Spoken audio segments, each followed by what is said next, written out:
K, hand me down my hat.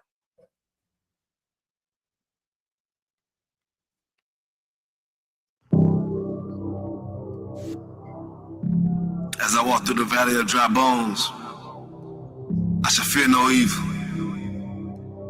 Heathens must be contained at all costs. Those allowed to live, that is. Your kind does not succumb to evil, but you are the evil. They create it, they spread it with minds that they shouldn't even possess. How can we call ourselves the Lord's chosen people if we just sit back and watch these people control our people? Merely watching. That's a sin to you, though. You mere fools aren't even worth touching our righteous flesh so casually. But in spite of that fact, you've committed multiple accounts of humiliation towards us. Acts that are punishable by death. Transgressions that are built on disintegration. And your pain. But this grand splendor we present to you is well needed. See, we look down on existence from a much higher level than you are.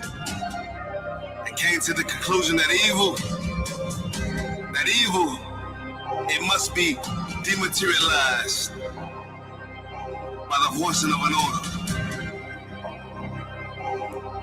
The word of an utopia, one that should never perish. Anger towards these heathens that defile us. Anger towards other nations that sit back and watch. And now this black heart rage I now have towards myself. For letting you get the upper hand on me in this battle.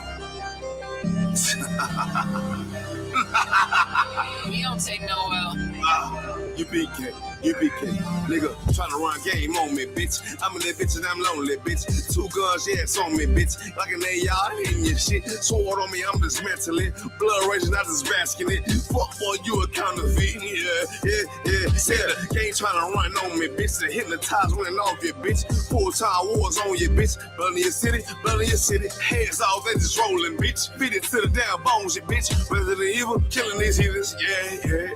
I just sick and tired of damn fuck shit. All the niggas hating, yeah, they counterfeit. Man, I'm on my shit, boy, I'm feeling lit. Boy, fucking bitch, you a pure bitch. Boy, a pure pussy ass nigga. You a pure pussy ass old nigga talking about it, he can kill shit, but can't kill shit for his own. Nigga, I'm enjoying with the same. Man, I'm on this shit like Kareem. Yeah, I do this shit for the team. Bitch, I kill crackers for the team. Man, I'm up feeling damn good. Yeah, niggas misunderstood. Yeah, balls on the damn fault. Niggas when they thought they couldn't even do it. Man, I'm on my shit and I'm feeling good with it. Nigga hating, but I'm hood with shit. Talk the shit like I want to, but these niggas acting like fool bitches.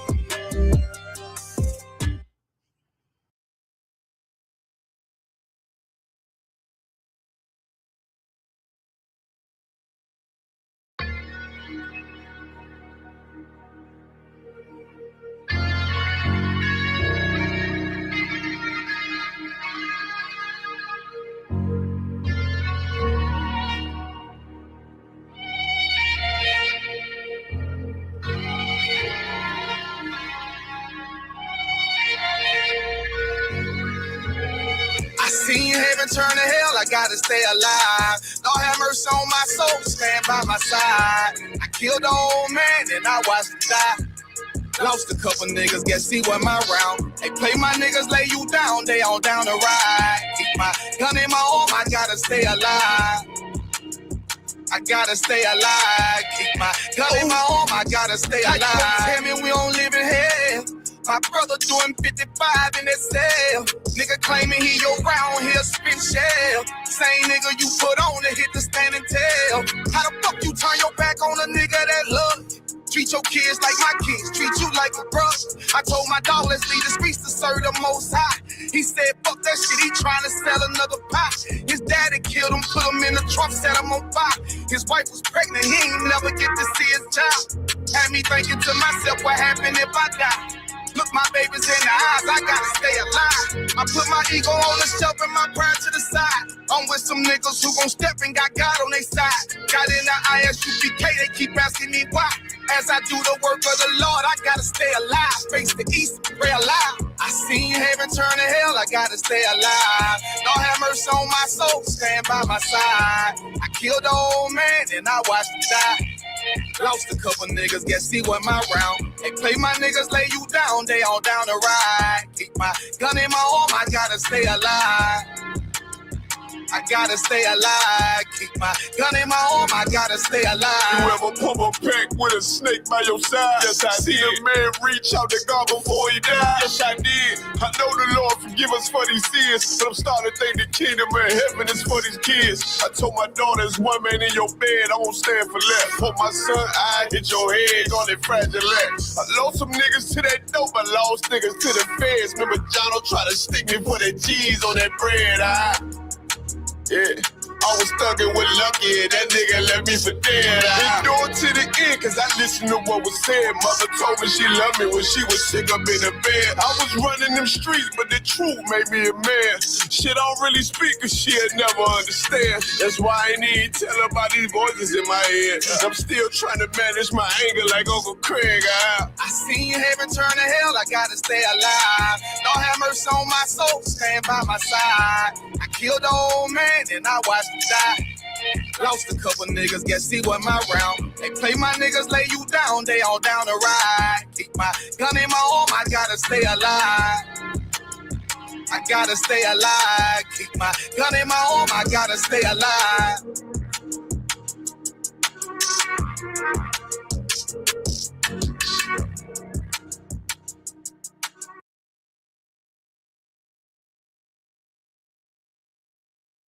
What if I told you the highest paid black child actor in Hollywood history was only 10 years old?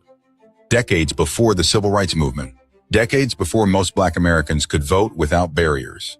One little boy was already breaking Hollywood's color line. His name was Ernie Morrison, better known to millions as Sunshine Sammy, and if you've never heard of him, that's exactly why this story matters. In 1919, according to film historians and Hollywood records, Morrison became the first African-American actor ever signed to a long-term contract, the motion picture industry. Think about that. At a time when black actors were often limited to stereotypes or excluded from major productions, entirely a child from Los Angeles was becoming one of the biggest stars in America. Audiences loved him. Studios couldn't get enough of him. As Sunshine Sammy, he became the original breakout star of the Our Gang series, later known as the Little Rascals. According to contemporary reports, he was the highest paid member of the cast and was earning as much as $10,000 a year during the 1920s. Adjusted for inflation, that's the equivalent of well over $170,000 a year today. Not bad for a kid who wasn't even old enough to drive a car. But Ernie Morrison was more than a child star. He was a pioneer. During a period when opportunities for black performers were severely limited, he appeared in more than 145 films and proved that talent could break barriers even when society tried to build them. Then came another chapter. During World War II, Morrison served his country in the U.S. Army. After his military service, he stepped away from Hollywood and built a successful career in the aerospace industry, working as a quality control inspector. While many child stars disappeared after fame faded, Morrison quietly built a second life based on discipline, hard work, and excellence. As film historian Donald Bogle noted, pioneers like Ernie Morrison helped open doors for generations of black performers who followed. Yet today, most people know the Little Rascals but have never heard the name Sunshine Sammy. That's how history works sometimes. The trailblazers get forgotten while the path they created remains. So here's my question. Why do you think so many of the people who break barriers end up becoming footnotes in the very history they helped create? Comment Sunshine Sammy if this is your first time hearing his story.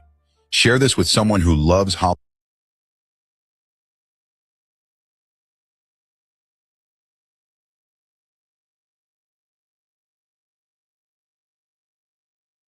Good, sir. That was one song about it, right? Say it again. Clap it up, clap it up. Yeah. I said that was one this week. Oh, that was two. It was two songs. Two songs? Okay. Most high credit. Listen, we had another class we're excited to bring to y'all. It's the I.S.U.P.K. started out of One West 125th Street in Harlem, New York. Here to bring you the absolute truth, of course, under Commanding General YAHANNA. Before I start, I would like to say, of course, Barakatah Yahweh wa Yahweh Shai for allowing us the opportunity to come out and address our people, man, on the truth. There's a lot of evil going on in this world, a lot of evil. We're going to call out some of it today in this class right here. So buckle up if you ain't ready for the truth, y'all gonna have to leave. You're gonna have to get up out of here. We're gonna tell you this is exactly what it is. Of course, we're gonna go down the list, starting with Commanding General YAHANNA, of course, the head of this nation, man. Most High in Christ. Then we're gonna go to General Mahaiman. General Mahaiman. Right underneath the general. Most High in Christ. Excellent generals. General Mayak. A round of applause, General Mayak. All the three heads right there. We're going to expound on that a little bit later on.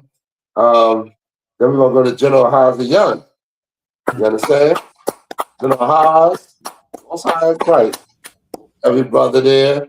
General Salman. Yeah, we getting it.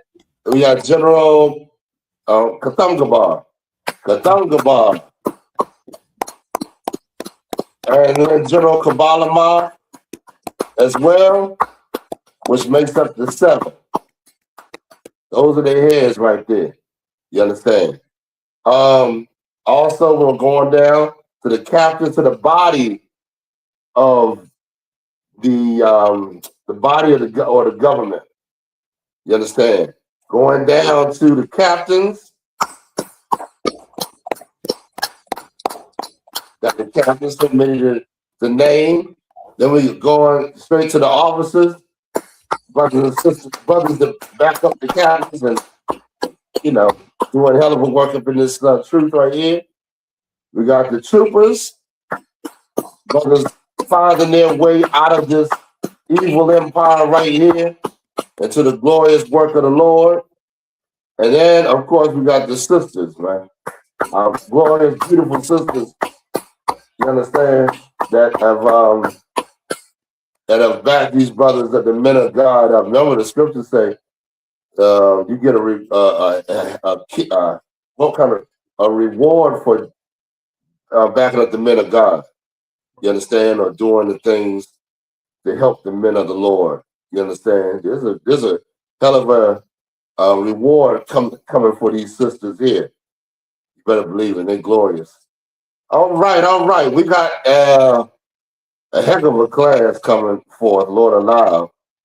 But before we get into anything, let's go into a story. Let's get one of these stories here. Hey, also, let me just say, I want to acknowledge Abide and her war for coming, dealing with this class. As Lord knows, they're dealing with me. I want to get as much as I want, and I'm perfect. I don't want to think of perfectionist, but sometimes I got to check myself from trying to be too much on brothers. So just want to give them a round of applause, man, for hanging in there with me. You understand? Trying to get this info out to you, so that we can have. Oh, let's also Abide. You can see the brothers and sisters in the class, right? Yes, sir. Let's bring it up. Let's do it. Let's call them on out. Yes, sir. We have Nazama. We have Nazama. Yes, sir. Okay, Most High in Christ. I'll go Most High in Christ. The one that sister coming on in and joining the class. Go ahead. Decoding the Archive. Decoding the Archive. Most High in Christ. Good to have you in here, brother or sister. That's sure. Go ahead. We have Trooper Yara. Trooper Yara. Shalom, Hebrew. Yamsus Batah. Go ahead. We have YAHANNA. Hey, Shalom says the Howard Shemar Tabashir was shy. Good to have you in the class. Both sides quiet. We got some sisters up in here, brothers and sisters. Go ahead. We have Levant Mariri. Okay, that's kind of a hard name. I can't see it. My screen is so small. But hey, is that a brother? Is it a sister or brother? Sister, sir. Hey, Shalom, sis. Glad to have you in the class. Go ahead. We got Ragash Ya'ala, UPK. Okay, well, gosh, yeah, UPK. Most high praise, brother. I'm super tired. Kawakan. We have young man Raymond DeGrassi. Raymond Degrassi. Okay. Most high praise, brother. Y'all, come on up in here, right? Walk that path, man. You understand? Let's just have you in the class. Go ahead. We have Shabar Zakia. Shabar Zakia. Sabar Zakia in the Yes, sir. school. Yes, That was sir. just with that, brother. Most high praise. And we got Rakaya Banyamya. Makai Banyamya. Hey, Shalom. How smart that was on the side. All right. Come on. That's it right now? Okay, Yes, okay. That's a hell of a start. Let's see. Where we going? We got some y'all, we got some interesting stories. But I'm glad you brothers and sisters did not get fooled by some of the things that's taking place here, especially the Juneteenth and the what's the one that they had here in Philly? Dune Day. A Dune Day. We're gonna go into that. Let's pull up what we got on the back burner right now. Yes, sir. Kawakan. Yep, 19-year-old got shot for returning the wallet, sir. Oh yeah, put this video up. This brother, that's the one that was returning the wallet. Yes, sir. Yeah, this is insane right here, man. That you can't even don't even patronize these devils, man. Brother went to go. He think he's doing a good deed to go and return the wallet. Let's just look at the video. Yes, sir. Mm-hmm.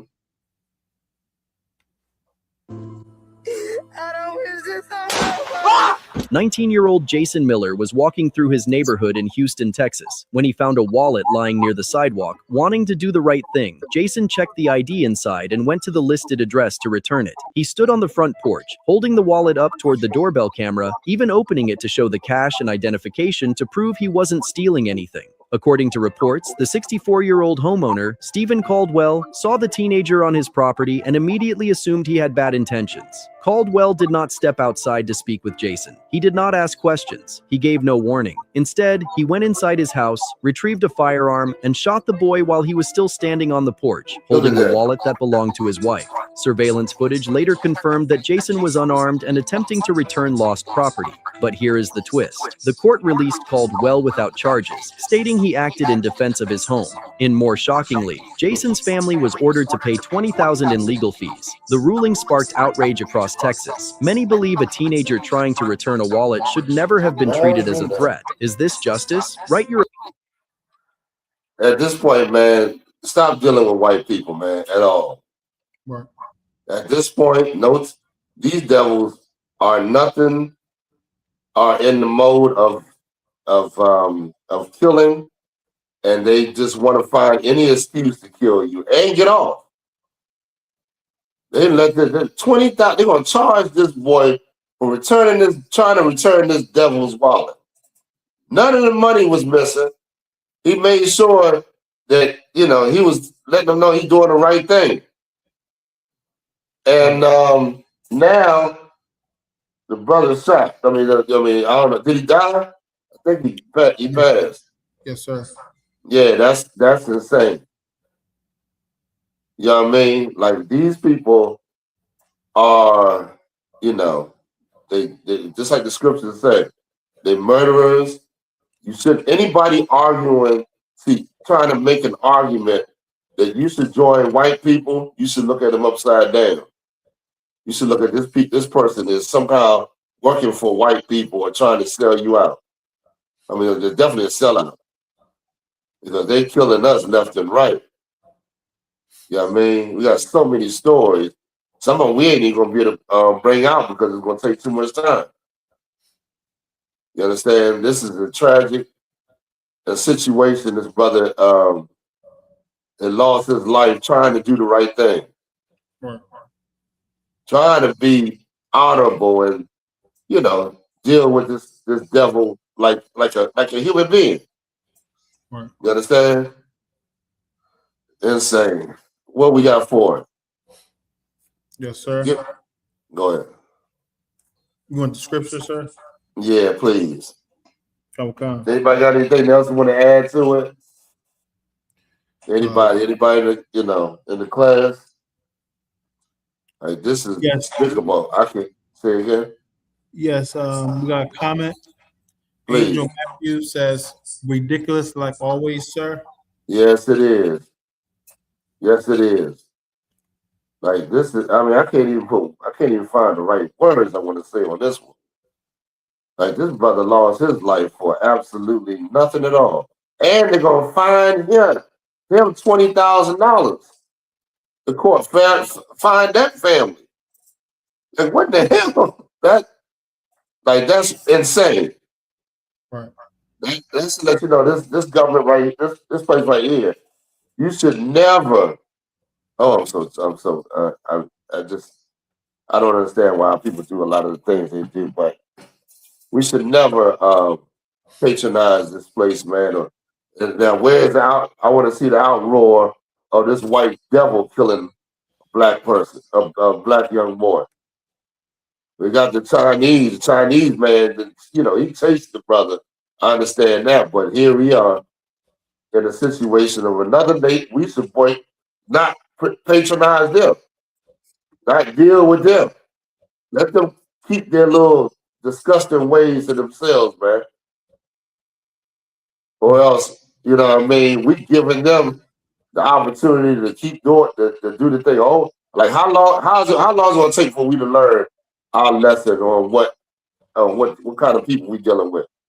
We gotta listen. The Lord is telling us that this man is a murderer, that this man is evil and wicked. And we, just like sheep, want to forgive, want to, come amongst these people and act like they just regular people. But they're not, man. Give me the scripture we asked for. Yes, sir. This is the book of Deuteronomy, chapter 28 and verse 50. A nation of fierce countenance, which shall not regard the person of old, nor show favor to the young. Nor show favor to the young. Meaning they came, and no matter whether you were old or young, had no pity on your situation. You went into slavery just an old man went to slavery just like a little young boy. An old man and a young boy was killed. Right. Didn't have no regard on age or whether you was a light-skinned black person or dark-skinned or whatever. You all went into slavery. All the little nuances that separate us today. Right. You understand? Go ahead. Any more? Oh, that was it. Okay. All right. So we'll go ahead and drop that one. Let me get another one. Yes, sir. Anybody got any questions or anything they want to bring out or absolutely anything? Just type it on there. We'll get to it, Lord allow. Hey, Abad, Hawaii ain't coming in today? He's coming in, sir. He's just he's not. He's coming in though. Okay, no sweat. What we got here? Yes, sir.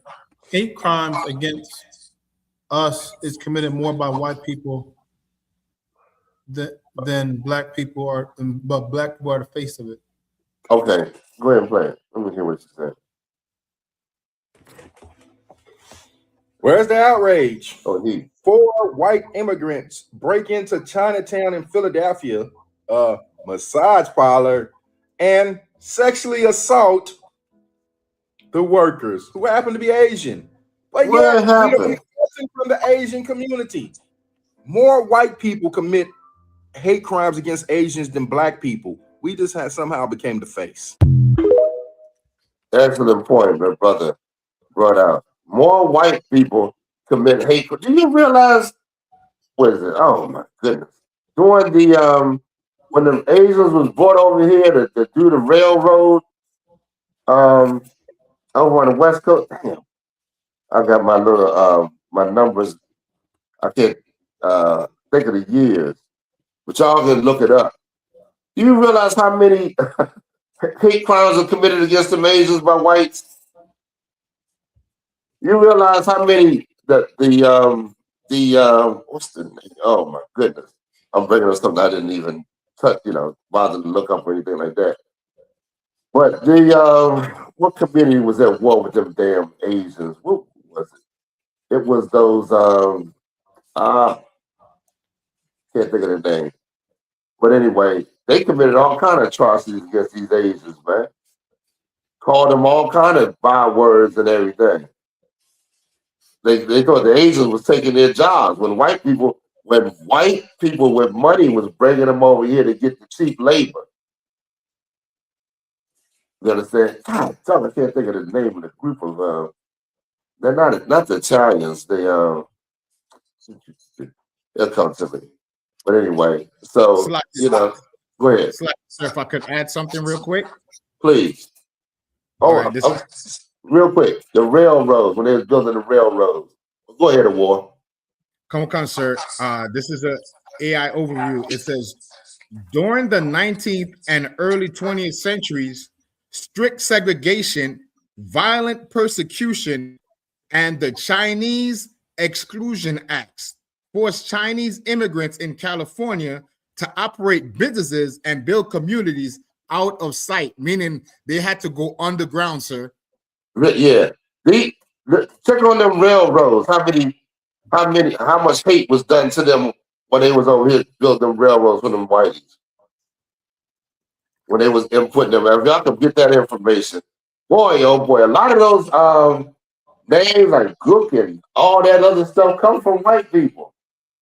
White people, they show so much hatred because who was the name? I can't think of the name. It's not the Italians. It's the the ones that always like to fight. The Irish. They were attacking the Asians because they were saying they was getting too many jobs, taking their jobs or whatever. You understand how that worked? That's why it's foolish for a black man to even suggest that our brothers is taking a job from us. That's insane, man. And that's the same thing a white man did when he was at war with anybody that come over here that has a job that's not of the white race. All right, let's get to the next story. Yes, sir. That would be good if we worked that history out.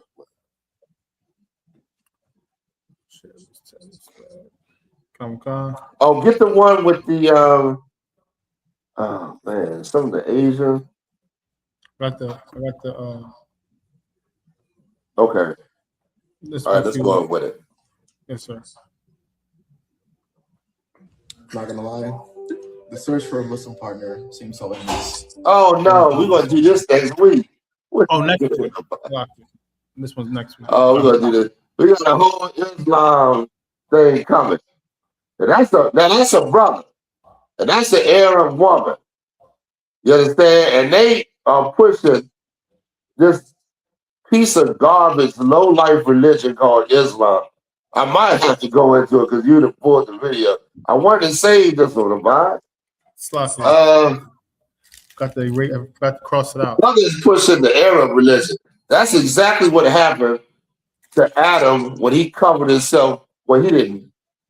But he covered himself with another religion that wasn't of the Lord. You understand? Right.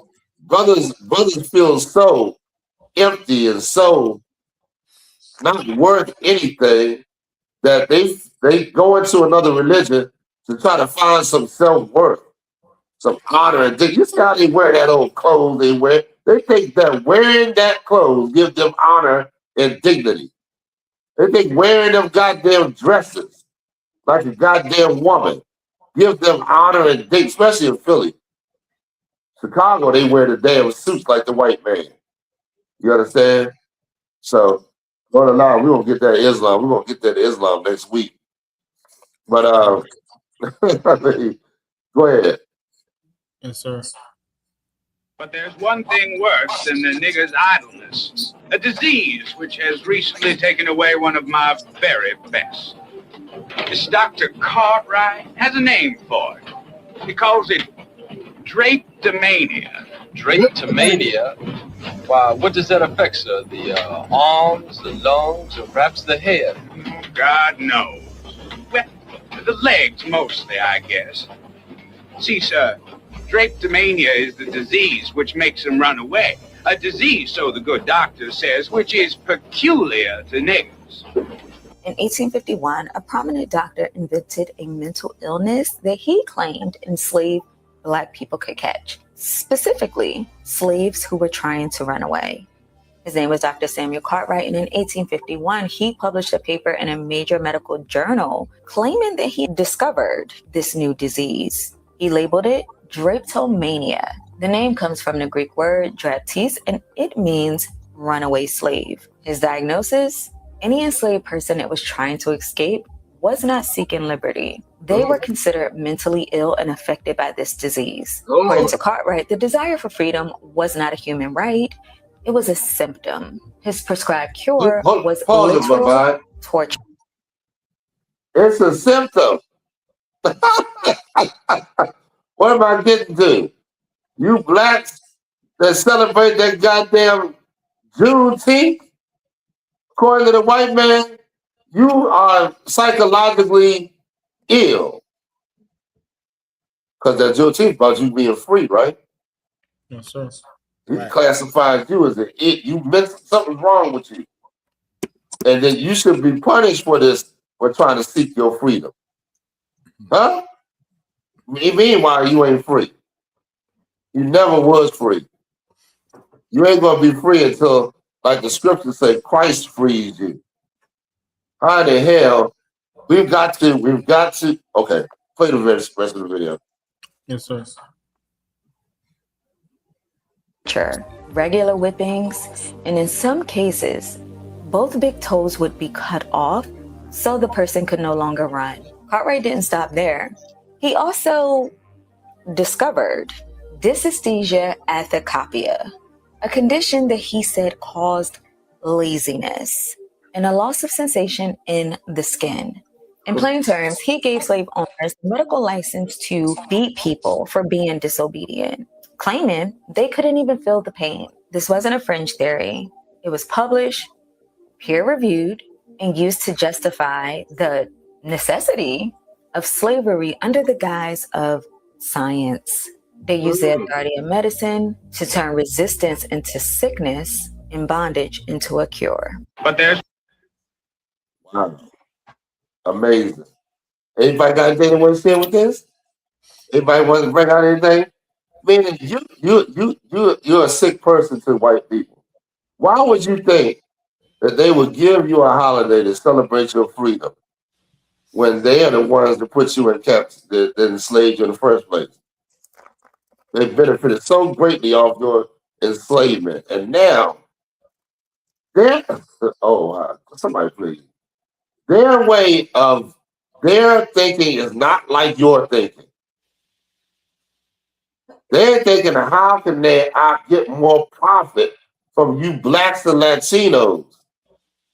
You thinking, I want to be free. I want to get out of captivity. At least that's what that's what you say you want. But in reality, it seems to me like you worship and honor this man more than ever now. Give me the Juneteenth one. Yes, sir. I'm going to tell you the problem, huh? Anybody want to say anything? I was saying yes, sir. I'm grabbing the Juneteenth. Give me the picture first. This is the problem right here. This is the problem with your Juneteenth, your celebration that has nothing to do with God, that does not come from the scriptures, but comes from Satan.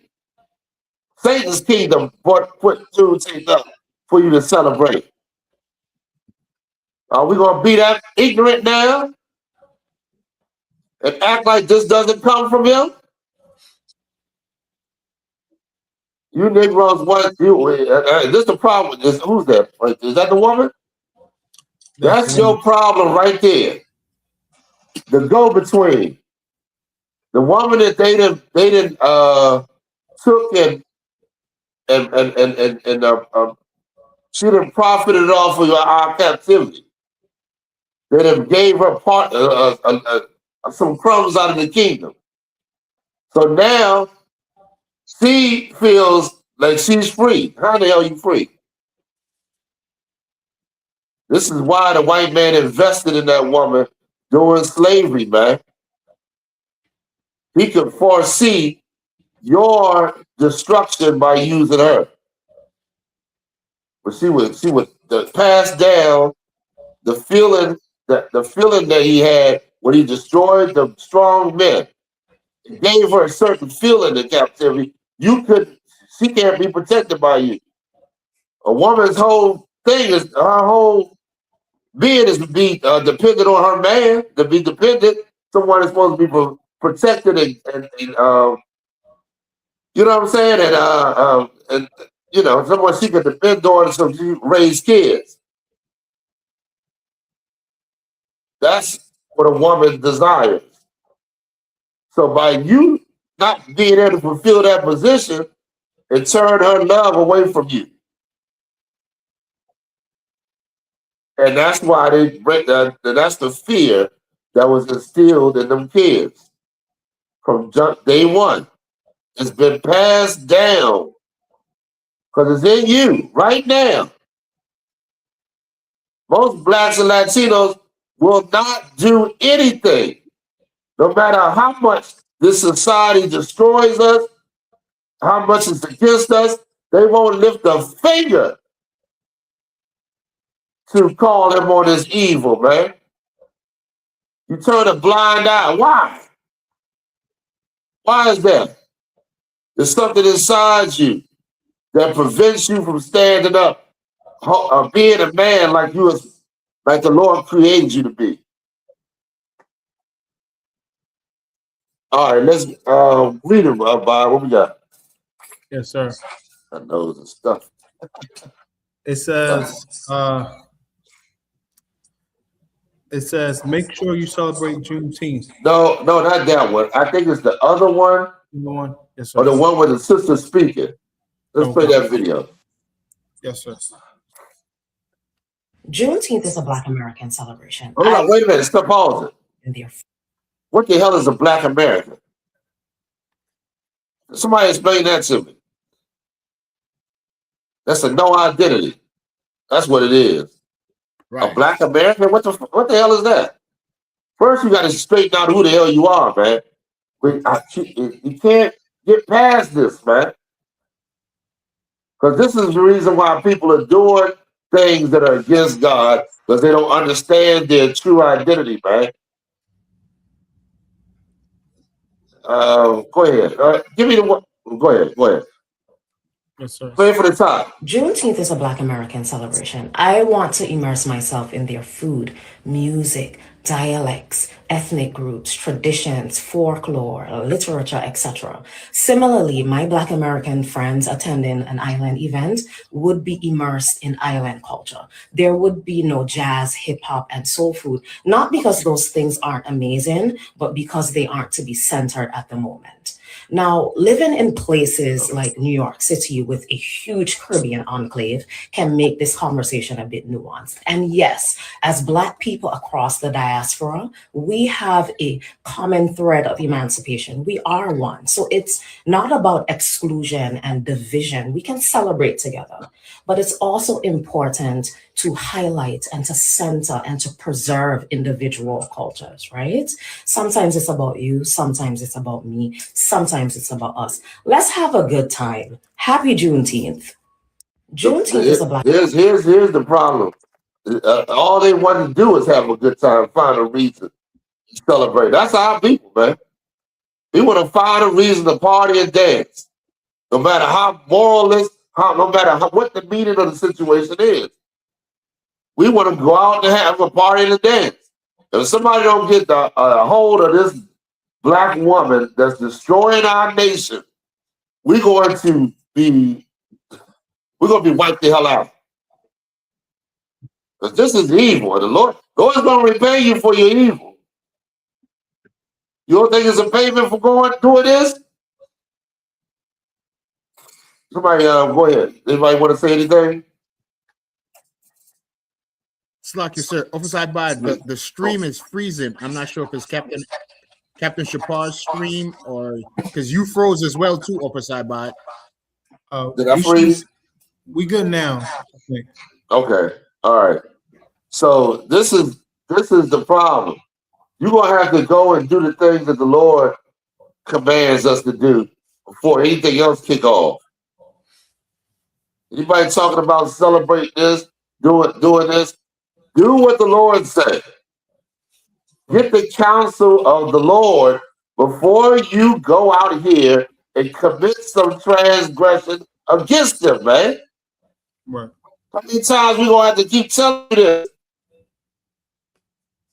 You understand? Right. Go ahead. Everybody, go ahead. Where's scripture? Where's your sister, black man? Where's that sister that brought her child to that brother's house and said, "Don't be correcting my child" or whatever? That was a hell of a video. I hope we got that on the list. I definitely want to go into that. What's up? Where we at? Yes, sir. Would you like to play a commercial, sir? Nah, we don't have the descriptions for this one. Oh yeah, we should. Yes, come. Like this is insane, man. How it's people that never follow the Lord that don't understand how important it is to follow the Lord, and they're leading people into destruction. You know what the Lord said? The leaders will fall into a ditch. They'll lead our people into a ditch. That's what they're doing. You understand? Instead of the right people letting us know how we're supposed to behave and what we're supposed to be doing, we don't consult the men of the Lord for that information. It's a lot, you know. Yes, sir. Go ahead, everybody got it? What we got? Award wanted to say something, sir. And I also got Hosea 4:6 queued up. Okay. I looked up, right, because last year I think Walmart tried to trademark the name Juneteenth. So they actually, what they did was they came out with a red velvet cake, red, green, and whatever that African color is, right? But when I looked it up, it says that Walmart, right? It said Walmart didn't actually copyright the name. You want to know who copyrighted the name? Oh. It says trademark registration for the term Juneteenth joy was actually held by a chemical manufacturing company, Balcom Corp, which had helped co-produce the ice cream. Get out of here. Get out of here. So you mean to tell me that you got some Edomite profiting off of this whole thing? Kind of a concern. That's insane. And you ain't profiting off none of your inventions, but they profiting off of you. That's insane, man. That's a hell of a water for breaking that out, war. Give him a round of applause. That was a hell of a brought that out real heavy. Boy, oh boy. How silly do we look? We look absolutely silly, man. And because of this fear that this black woman has of this white man and not being underneath her man like she's supposed to be, she is jumping up and brothers following are leading our people right down into the dump, right into a pit. Go ahead, where we at? Yes, sir. This is the book of Hosea, chapter 4:6. My people are destroyed for lack of knowledge. My people are destroyed. Not everybody. My people, for a lack of knowledge. What knowledge? A knowledge of the scriptures of the Lord and how to please the Lord so that you will be pleased on this earth. Right. You don't have that knowledge. You do got knowledge of how to celebrate some old wicked holiday. And the white man knows that you're going to celebrate it, so he made a holiday out of it. Satan took the opportunity to wreck this day so you can go out there, dance, and how many people? Give me a video of all the people that was out in the square. Yes, sir. I know we got one of them. That was insane. You won't show up for the Lord's Day, but you'll show up for some wickedness like this. You know you know the Bible is talking about us. Ain't no way in hell it's talking about any other people. Slack sir. Please. If I could, right? Juneteenth is the equivalent of being on a plantation and the slave master say, okay, we're going to stop for 5 minutes of picking cotton to get something to drink, and then it's back to the slave pits. All right. Good analysis, man. It's like the white man just tells you, okay, Negroes, you done got enough chains on your mind now. We will take the shackles off your feet. And you celebrate. You celebrate after they done done what they needed to do to get you, to keep you, and not to look like the oppressor on the earth. Meaning, I done freed the Negroes. Go ahead. Yes, sir. We finished the scripture? Last, I was getting the video for the Juneteenth. Okay, let's finish the scripture though, Hosea. Yes, sir. This is the book of Hosea, chapter 4 and verse 6. Because thou hast rejected knowledge, I will also reject thee. You don't want the Lord to reject you. You see you see the situation we in, right? You understand? And the Lord still ain't give us the full amount of our punishment. Right. We in a hell of a condition, man. I don't know if you recognize it or not. You don't want the Lord to reject you. Trust me. Go ahead. That thou shalt be no priest to me. You understand? And that is a heavy calling to be a priest of the Lord. Meaning you got the Lord's favor on you. Meaning you, the Lord, when you call on the Lord is there. You understand? The Lord got you. And elevate you, give you a position in this kingdom that you couldn't even imagine being in. But because we're in this wicked kingdom, we don't see the Lord's kingdom like that. It's a hidden treasure. Okay, go ahead. Seeing thou hast forgotten the law of thy God, I will also forget thy children. See that? Y'all forgot the law of the Lord, his high holy days, his ways. Who you supposed to be called? You didn't call. You didn't tell me Jacob was changed to Israel, and you gonna be called a black American? After all your father went through to have him promoted like that, you gonna call yourself a black American? Get out of here, man.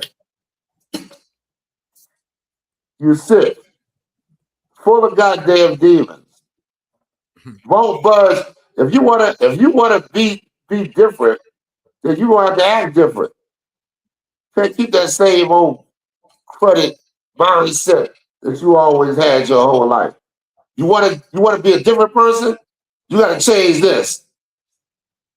Change that head. Stop looking at things the way you always looked at things. Put the knowledge of the Lord in you and change the way you behave, man. Right. When you change that mind, your body will follow. You'll behave different. Oh, I can't celebrate that. This is what I'm supposed to be doing. These are my brothers and sisters. This is what the Lord wants, expects of me. Then life will be so sweet. Will be. All right, where we at? Let's go. Do you still want the Juneteenth? Yeah, parade? play that video so we can see the amount of lasciviousness going on in our nation. Well, we already understand. Y'all, excuse me, I got the sinuses today for some reason. Well, go ahead. Juneteenth parade and festival will cap. Today, Philadelphia's Juneteenth parade and festival will cap off a weekend full of celebrations. Our Chile Adele joining us live in the city's Parkside neighborhood this morning with what you need to know ahead of today's big event. Good morning, Chile. Good morning to you, Jan. Listen, this is North 52nd and Parkside, kind of the area where this parade is going to be kicking off later this morning. Right now, behind us, there's a police car kind of blocking off part of that road, as you can probably see behind me there. But listen, the end of the parade route, if you go down 52nd Street, kind of leads right in to the Juneteenth festival. So you can see it starts here around the area of the Mann Center. Yeah, put me with the people There'll at. be a lot of people along the route. The festival actually begins before the parade at 11 this morning. It is going to have a lot of music, food, and vendors as well. There are going to be road closures this morning around the parade route. Those are going to finish when the parade finishes. But the I want to see festival the closures are going multitude to of be much people longer until about that 10 are turned tonight. against the Those Lord. include parts of Pine Street, Larchwood, 52nd, 51st, Osage, and Addison. Those closures will impact parts of 53rd Street. Now, why as would well. you So think, pause 1 just second, aware of those if you. pause. Why would you think the white man would close his roads down? Huh? The end of his kingdom, he gonna take all you with him. More. He closes his roads down because he knows he wants you to celebrate this. It's not something he's telling you not to celebrate. He wants to make room for you to go out there and disobey the Lord. And that's exactly what we are doing. Give me that Dug Day Festival, and let's talk about that too. Is that it on the Juneteenth? Yes, sir. Go ahead. Somebody say something? Salaki, sir, did you see the video? Which one? You see what was represented in Juneteenth? They had the Freemasons and the Eastern Stars. Yeah, I saw. There's a bunch of videos on. I just don't have them. I don't know. I sent a couple of them, but that's not the one I sent. Well, I wanted the one with the crowd, with all the people, and the people that was who they had come out to the Juneteenth festival. I mean, all your leaders was all in on this, man. All of them. It's insane. Okay, what's that there, bud? This the Doomsday, sir. Oh yeah, let's get this a Doomsday. You got the what's the name on the Doomsday? I could get it, yes, sir. I could get it.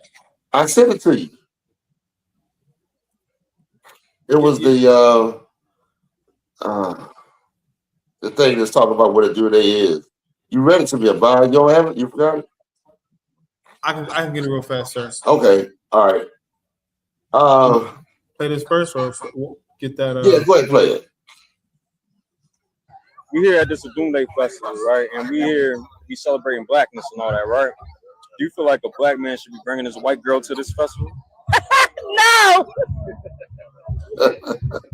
Well, explain. If it's about blackness, what is they celebrating? What they talking about? Yeah, what is they celebrating? I'm not racist or nothing, but it's about us. But We here at this Doomsday Festival, right? And we celebrating blackness and all that, right? Do you feel like a black man? That was pretty much it on that one, sir. Yeah. And sister's like, nah. But let's find out what this festival is. A Doomsday, I'm not sure if it's everywhere, but it's a huge festival that most of your most Afrocentric people be down there, right? There'll be all kind of black people down there. I think they had like W Fresh. What kind of entertainers they had down there? I think I sent a video with all the the people that's supposed to be down there that spearhead that event. But let's go into it. Read what you got about it. Yes, sir. A Doomsday is a word originating from the Yoruba language of Nigeria, translating roughly to Happy New Year or the Happy New Year. Are you kidding me?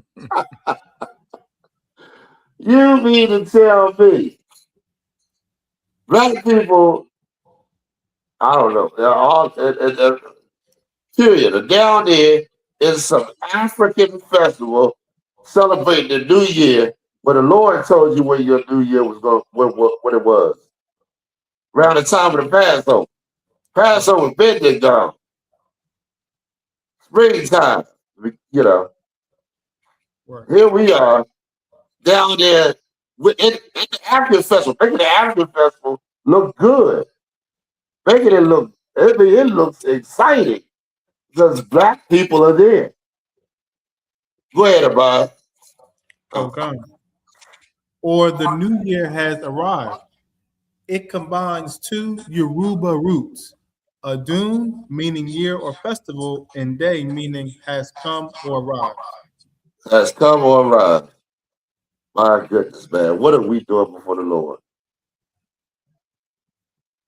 What are we doing for the Lord? Of course, you can bring your white girl down there because that's what it's all about. It ain't nothing that's for the Lord. You know, that's the people that transgress the Lord go and celebrate. Right. What are we doing then?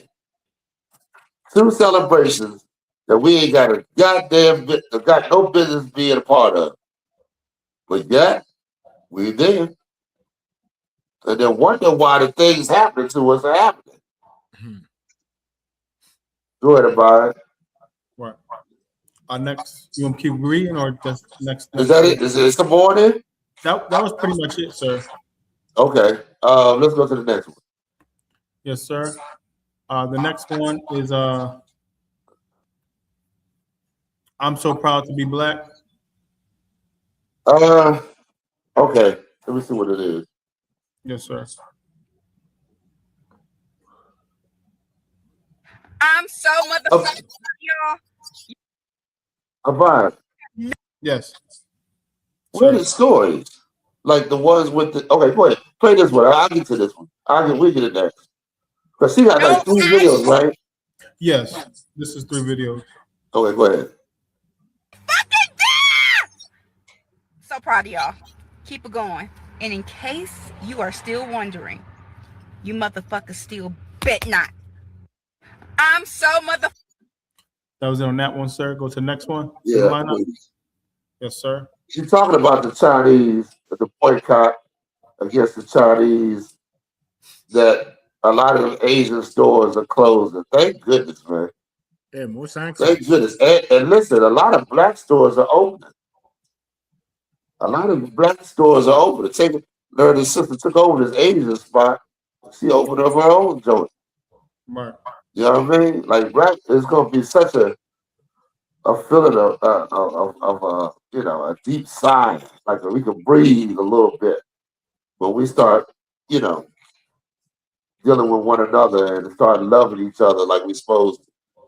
You understand? And that happens by being self-sufficient, man.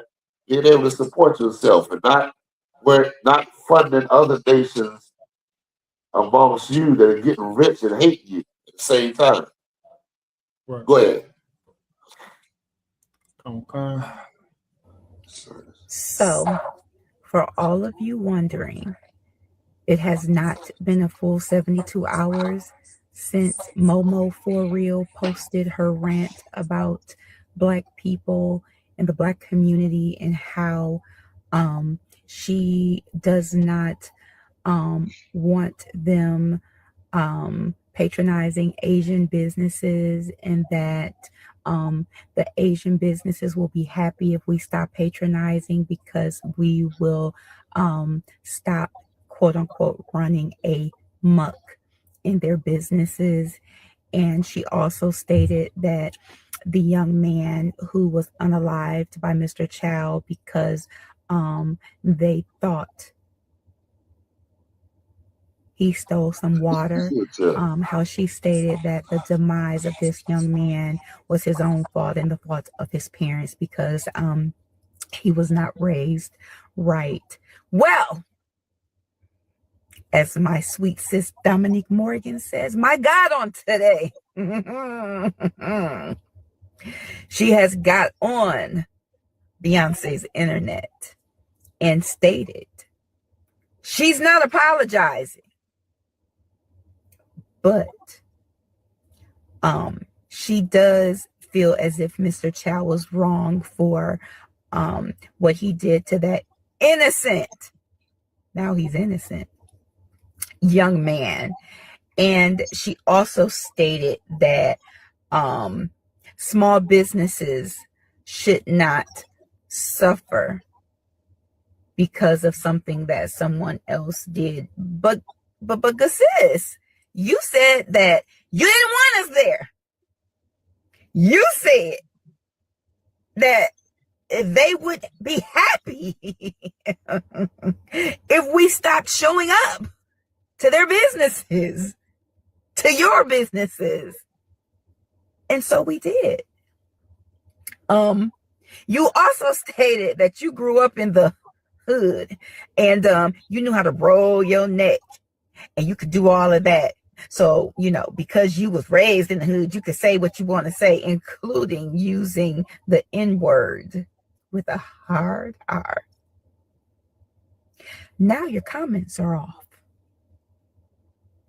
Now you are telling people that you are calling the feds if they come for you. If you have not learned by now, you should know we don't have to touch you to touch you. Understand? All right, that's it. All right, you see how that sister feel? And this is a small little boycott. Right. And this sister feel elated. Imagine if we just turned our love to one another. Imagine if Blacks, Latinos, and Native Americans just said, listen, I want to love my people and my people only. Sister earlier said, oh, I'm not made to be racist. We ain't asked you to kill no white people. We just asked you to love your people. That's all. That's all you gotta do. You ain't gotta fight them and kill them or nothing like that. Matter of fact, you can't kill them unless you defend yourself. You love your people. Right. Go ahead, War. Slocky, sir. Could we go into the Jay-Z right after this story? I'd like to get some of the big stories. I don't know why we pussyfooting around the little ones. Put some of the big ones up there, man. Yes, sir. Sure. We have one more in this series, sir, about the black mom and her son who bought the Korean-owned black beauty store. It's only 31 seconds, but after that we have Jay-Z. After that we have what? We have the pastor that want the $10,000. Oh yeah, put Jay-Z first though. So let's get the 30-second one and then put Jay-Z. Yes, sir. Yes, sir. Playing this one real quick. An African-American mom and her son bought a Korean-owned black beauty supply store about 1 year ago, and now they're celebrating 1 year in business. My name is Cam, and a year ago, my mom and I we purchased. An African-American mom and her son bought a Korean-owned black beauty supply store about 1 year ago, and now they're celebrating 1 year in business. My name is Cam, and a year ago, my mom and I we purchased this beauty supply store that I'm in right now, Star Beauty Plus, a previously Korean-owned beauty supply store right here in Cleveland, a 50-year-old beauty supply store. We purchased it in 2024, officially becoming black-owned, one of the few black-owned beauty supply stores not only in Cleveland but in America. An African-American. Let's go round of applause, man. I like that. Keep up that good work. And y'all better pay, and y'all better stop hating. Y'all better get some of that hate off you. The curse said we would hate one another, and that's why we tell y'all to come on in here the truth, so that we be able not hate another brother for having his own business, but we'll patronize him, and then we'll get our own businesses. Before you know it, we'll be dealing with one another. And all these other nations will be a thing of the past, man. Right. Y'all better patronize that brother's business. Don't steal it in that either. You know what I mean? What else? Something I was thinking about. I just lost my train of thought. Anybody got anything you want to share with that? Excellent. I love it. There's a lot of black grocery stores. I know a couple in California I saw that opened up, maybe one or two, one on the East Coast. Y'all get those stores, man, and support y'all people so that we can get other black people that, you know, that can see that and want to go into business themselves and, you know, open up their businesses. Don't hate on that brother that's doing that, man. We got a problem with that. Okay. All right. Where we at? Look at that Jay-Z. This sellout garbage. He's a sellout piece of garbage. And if you like that, you just don't give a damn about your people. You like this type of spirit on this man. You don't care about blacks, Latinos, and Native Americans, or you're not a God-fearing person at all. This man is full with the white man's capitalism and all the rest of the demons that come with it. Go ahead. Yes, sir. Got a video, sir. Sloppy. To be partnership over principle. We remember when he consistently showed us time after time again that for him it's going to be partnership over principle. We remember when he backdoored a Dame Dash, you know, when he made those partnerships in his own favor. Then we seen when Colin Kaepernick was going through it with the NFL and ended up being blackballed. He didn't come to his defense. And now right in the middle of our very own people, his very own people, being in the middle of a Target boycott, he is partnering with Target. And so I think what the biggest issue is here, that we look for these quote unquote iconic people that so many idolize to be leaders. And for them, it's only about legacy building, and that's their own legacy. Forget the people. Ooh, come on. Come on. Jay-Z has consistently showed us time after time. Let's say on that, right? Yes, sir. Listen, what was the name of that thing that he built that stadium out there and he displaced those people? Oh, Jay-Z has Brooklyn Nets. hold on. Say it again. The Brooklyn Nets. No, I'm talking about it's a stadium they built out there, right? It was Brooklyn. I think it was. They got, what's the name of that stadium? The Barclays, sir. The Barclays. That's it. You know, he was the one that was that they used him to remove those black people out of their homes and built that Barclays system. Y'all know that, right? He's the one the face they used for calling to quiet down the knee thing in the NFL. Right. When brothers was taking the knee, man, it's so hard. They disrespected that goddamn flag because it was killing our people, man. The murders ain't stopped, but we stopped taking the knee because of that nigga there. That sellout. That pawn that they using. And now, of course, I'm not sure what the whole thing on Target. I think Target was what was they doing? They was they had promised black people something, or they did something. What was the whole thing on Target, Hawar? Slocky, sir. They got rid of after George Floyd, they had promised the black community they would donate millions of dollars to black causes. And then when Donald Trump came into power, they donated to Donald Trump campaign. Donated to Trump. At the same time, they got rid of DEI, sir. I remember. Yeah, they donated to Trump. So these bastards, man, of course, trying to act like they're about black people, but really behind the scenes support support that Donald Trump and all his, in his campaign. Right. Boy, and Jay-Z, they got him. I don't know. Here's the thing. I would like to know, did Jay-Z look for them or did they look for Jay-Z?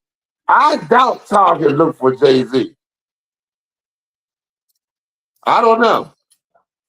So, like you said, I'd like to find out because if that slime ball went and looked for Target, He's a money-grubbing, slime ball piece of garbage. And that brother was right. What Dave Dash was right about this cat right here, man.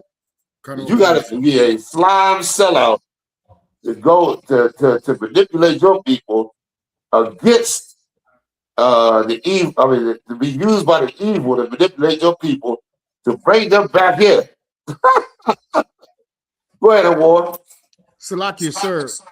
Jay-Z appeared on the list. I don't know if they're gonna ban us for saying the name, but the EP list, he was on there twice.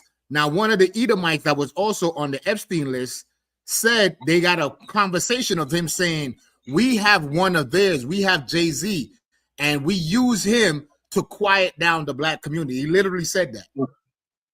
Listen to that. Yeah. You think these niggas to get some money, they're gonna be about you, for you? Like, this is a piece of garbage right here, man. And I like his his raps. Reasonable doubt. Oh, Target said they releasing a new thing of his reasonable doubt. It's gonna be packaged with all kind of photos and new packaging for you Negroes that want to come out and buy it again and support. Come on out to Target. Like that. Oh my goodness.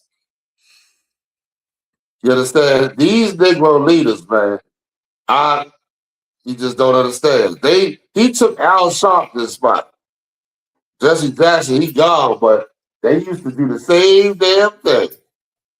They'd run out when black people having a problem with something, get them finances from the white man, and calm y'all down. Calm you down. Go ahead. Anybody we got a scripture on this or anything? Your leaders cause them to air anything. Yes, sir. Come. You understand? So, the hell with that. That man has been compromised, man, a long time ago. Right with the Christian church and all the rest of the leaders y'all love. They all compromised. You got to do this you got to do this under the bed of the Lord, man. That's the way it's look. That's what it is all about. Go ahead. You got it? Yes, sir. Isaiah 3:12. Go ahead. Come. This is the book of Isaiah, chapter 3. Isaiah. This is the book of Isaiah, chapter 9, verse 16. For the leaders of this people cause them to err.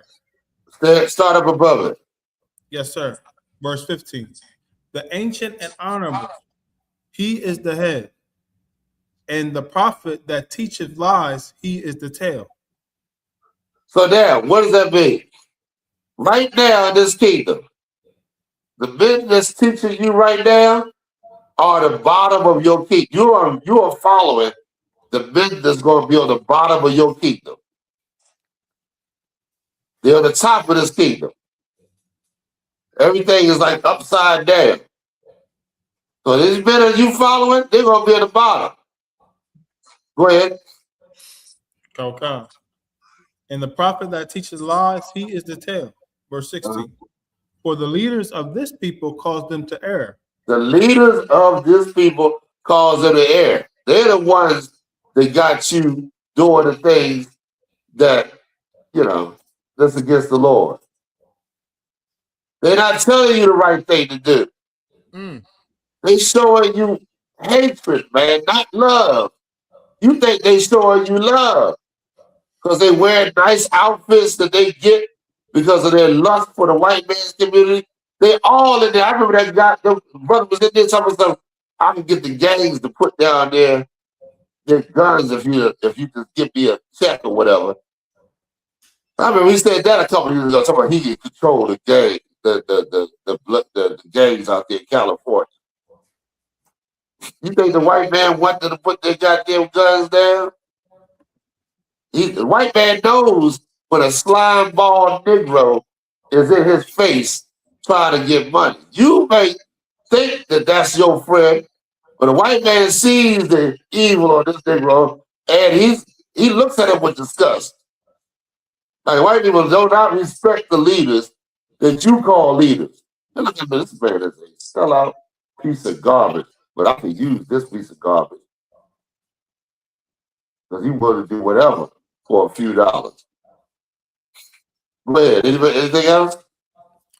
Yes, sir. And y'all then give me the leader scripture. Y'all know what I'm looking for. Y'all like, well, we just this is the first time we do this on a regular. Right. Salakia, sir, I have a precept.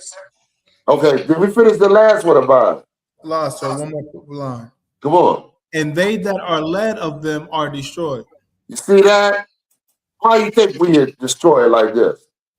Huh? Because we follow the right people? We destroyed because your leaders are leading us to straight, not leading us to being a righteous and a holy people before the Lord, but leading us to follow what is this, Juneteenth and the Doomsday and all this old garbage we following, man. Go ahead. Go on. You guys want something? Come on, I think Jeremiah was talking about Jay-Z. Jeremiah 5, verse 26 to 29. Uh-huh.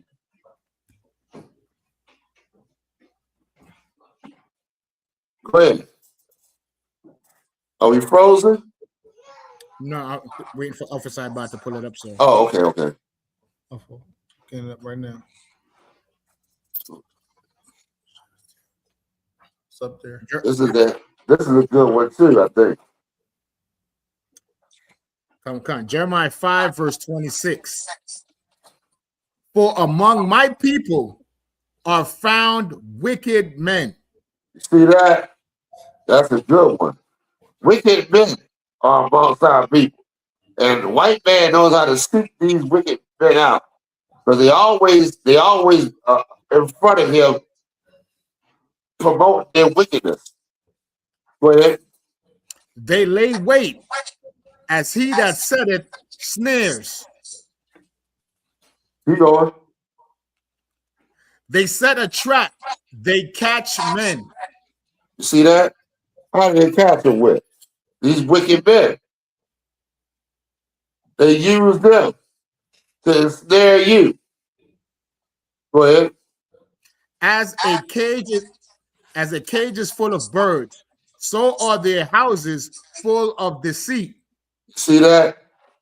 White men, listen. The house of the Christian church at all the whole of it is garbage and evil and wicked, man. The whole thing. All of it. There's no good part you can salvage from it. The Lord said, do we get good from a bad root? Do we get a good tree? The whole thing is wicked and evil. Right. Go ahead. Anything else? This is it, sir. Therefore, okay, that's it. No, this is it. I'm gonna say now. This is the verse that explains who he is. Therefore, they are become great and waxen rich. See that? They get rich because why?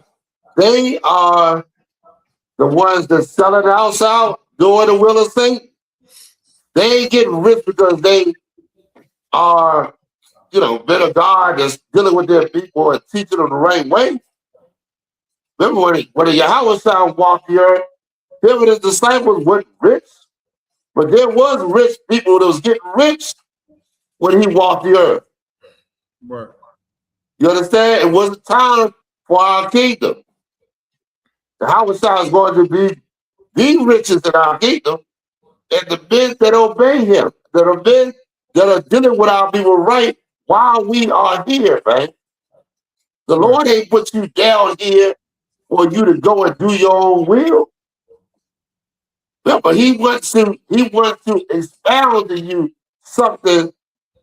He wants you to see something that you had not seen when you was rich, when you was living in your own land. That's why you got the book of Job. The book of Job is about the Lord showing Job something. Why he's poor. Why he's going through what he's going through. Job went through all those struggles, and then the Lord showed him, added something to Job and then brought him back up, right? Right. Same thing here. Same goddamn thing here. But you rejected what the Lord is trying to add to you by trying to be a part of this kingdom here. And that's a big, let's say, the Lord gonna get you for it. You understand? Take your captivity, man. You know what I'm saying? Don't try to how can I say it?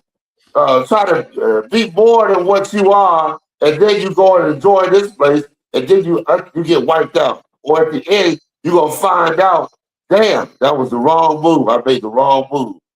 I messed up. It's over then. Go ahead. That was it, sir. That's it. All right, give me the next story. About let's hurry up. Let's go. Let's get to it. I gotta get to my topic. Yes, sir. Come. What we got?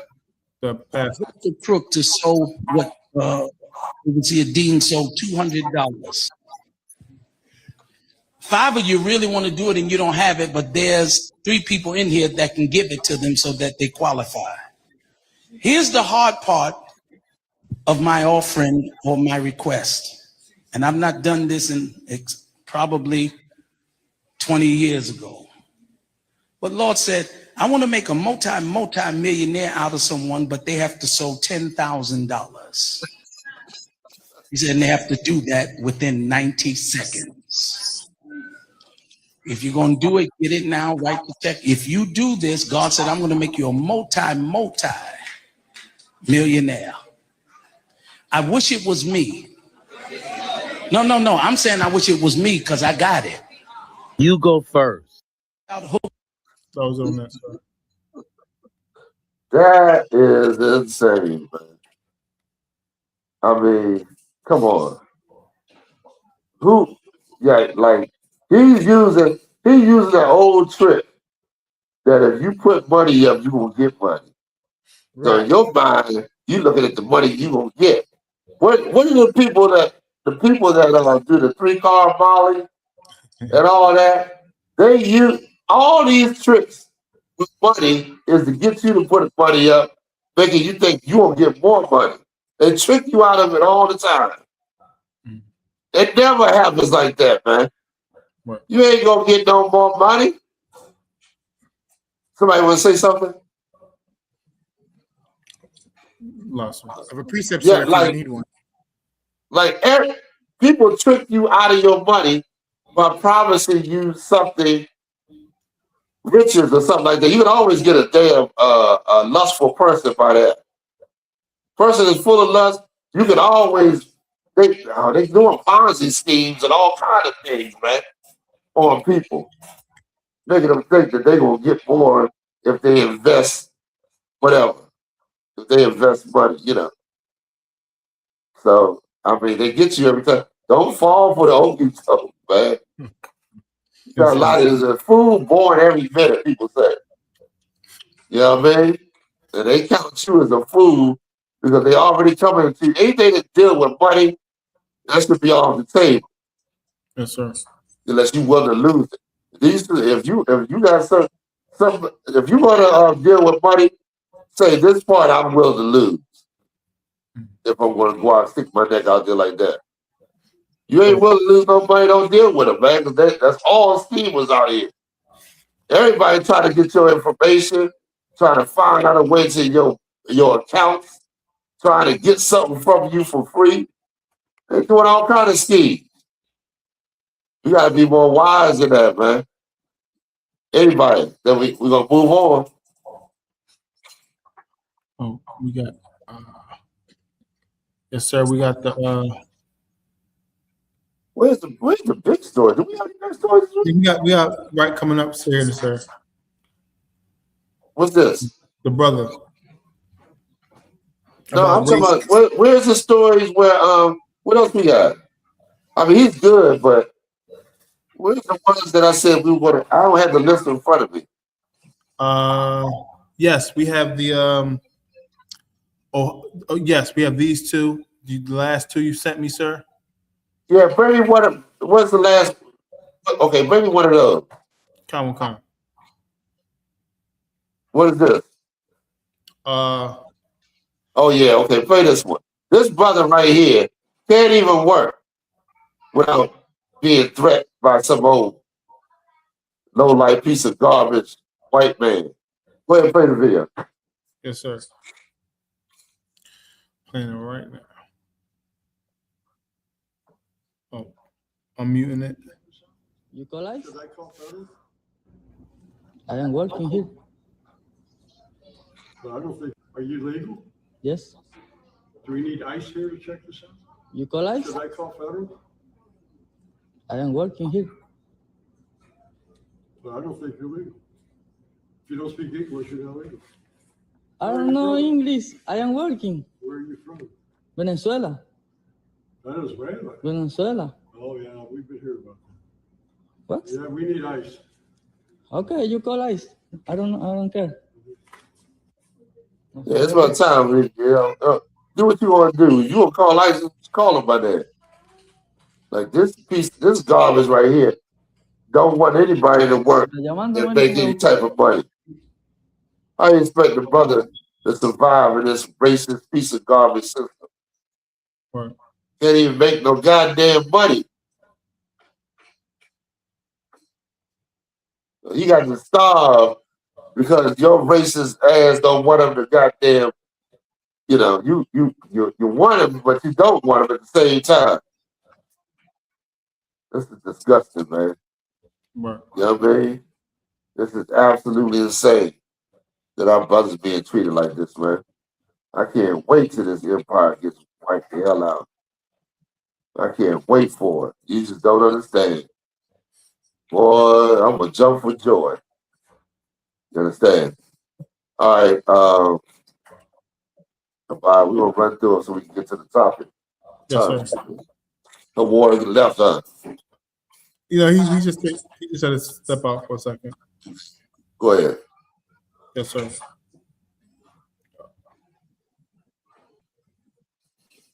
Yeah, everybody's true life, but this is a child that lost their life, and there's not enough outrage.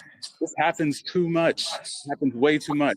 Yeah, everybody's true life, but this is a child that lost their life, and there's not enough outrage. This happens too much. It's not enough outrage. Way too much. Yeah, that was it, man.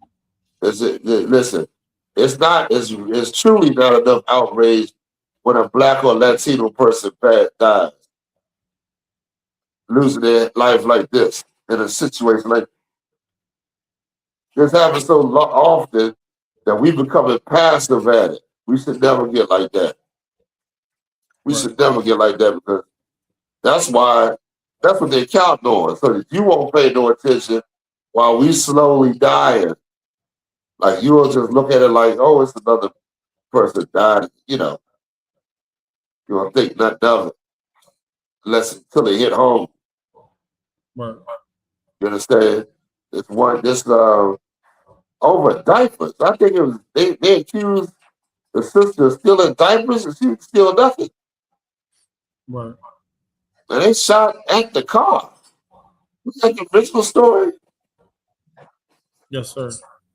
They shot at the goddamn car and killed this baby right here. Like that's yeah, man. You got it about or not? Oh, you want me to pull up the story? Come on. What other stories we have? I gotta get the list of stories. I'll break this out because we not hitting the big ones. We got this one, sir. No, the other. What's the other one? I mean, this is a good one, but where's the other story? What on? We did the Jay-Z. What are the other big ones we had this week? This is a good one, sir. Sorry, black folks. Who? This is an apology. East Asians have always been a peaceful race of people, but they don't have bigoted behavior. But Chinese act like. Okay, yeah. Let's play this. The Asian woman trying to make good with black people. Yes, sir. Asian folks watching this with internalized white supremacy who prefer proximity to white power over collective liberation know that you are just a pawn being used by white supremacy in this model minority myth to divide and conquer. To the Black community, I'm sorry. As a Vietnamese American, I am disgusted by those in the Asian community who are more upset about a boycott than the life of innocent Cyrus Carmack Belton. I was recently sitting on the George Floyd bench in Martin Luther King Park in Berkeley, the heart of the Vietnam War protests in the 60s, after King's solidarity with the Vietnamese liberation, which ties to my solidarity with Black liberation. Growing up in the Midwest, I was taught to trust whites and fear Blacks, only to find the opposite is true in my adult life. I've experienced so much kindness and collective care in my interactions with Black folks, both in the US and abroad. Whereas the lack of consciousness or care around the violent systems created by and for white folks when trying to speak to white folks about it is astounding and makes me feel incredibly unsafe with most of them. Asian folks watching this with internalized white supremacy who prefer proximity to white power over collective liberation know that you are just a pawn being used by white supremacy. This model minority myth. Okay. Seems like Yeah, they're using everyone, bringing them over here to help oppress Black people. Like, we the ones that they looking at to keep. Like, these are the same people that was on the side of our enemies, cheering them on when we got destroyed. That's why the Lord said, "You was on the side of the people that they helped destroy my people." You understand? So, of course, you know, Asian people have always been discriminated on against white people, by white people. But now, you know, they get a few dollars, they come over here, white man set them up to and feed them false, all kind of lies. Then, you know, all of a sudden they your new, you know, the people that's, you the enemies of them now. Right. They use them like that. All right, Abad. What we got? Yes, sir. We have two stories left. The one about the one the war was doing, but the war's not here right now. Okay. And the other story. What's the other one? The one, this one, sir. I don't know. There's something I'm missing. There's some story I'm missing, I feel. What about the lady with the dog in New York? They killed the dog. There's something else I'm missing now. I feel like we didn't do the big one. I think we clipped that one, sir. The lady and the dog in New York. Okay. It was just a picture. Okay. All right. We can clip this. Let's go to let's start at the main topic. Father's Day is a disgusting holiday, man. If you following Father's Day and you just become the traitor to your people and just become enslaved by the white man spiritually. You understand? It has nothing to do with your fathers because they was honoring their fathers. These are the Lord called these our enemies. And let's go to Deuteronomy 28:60. Let's get it real quick. Okay.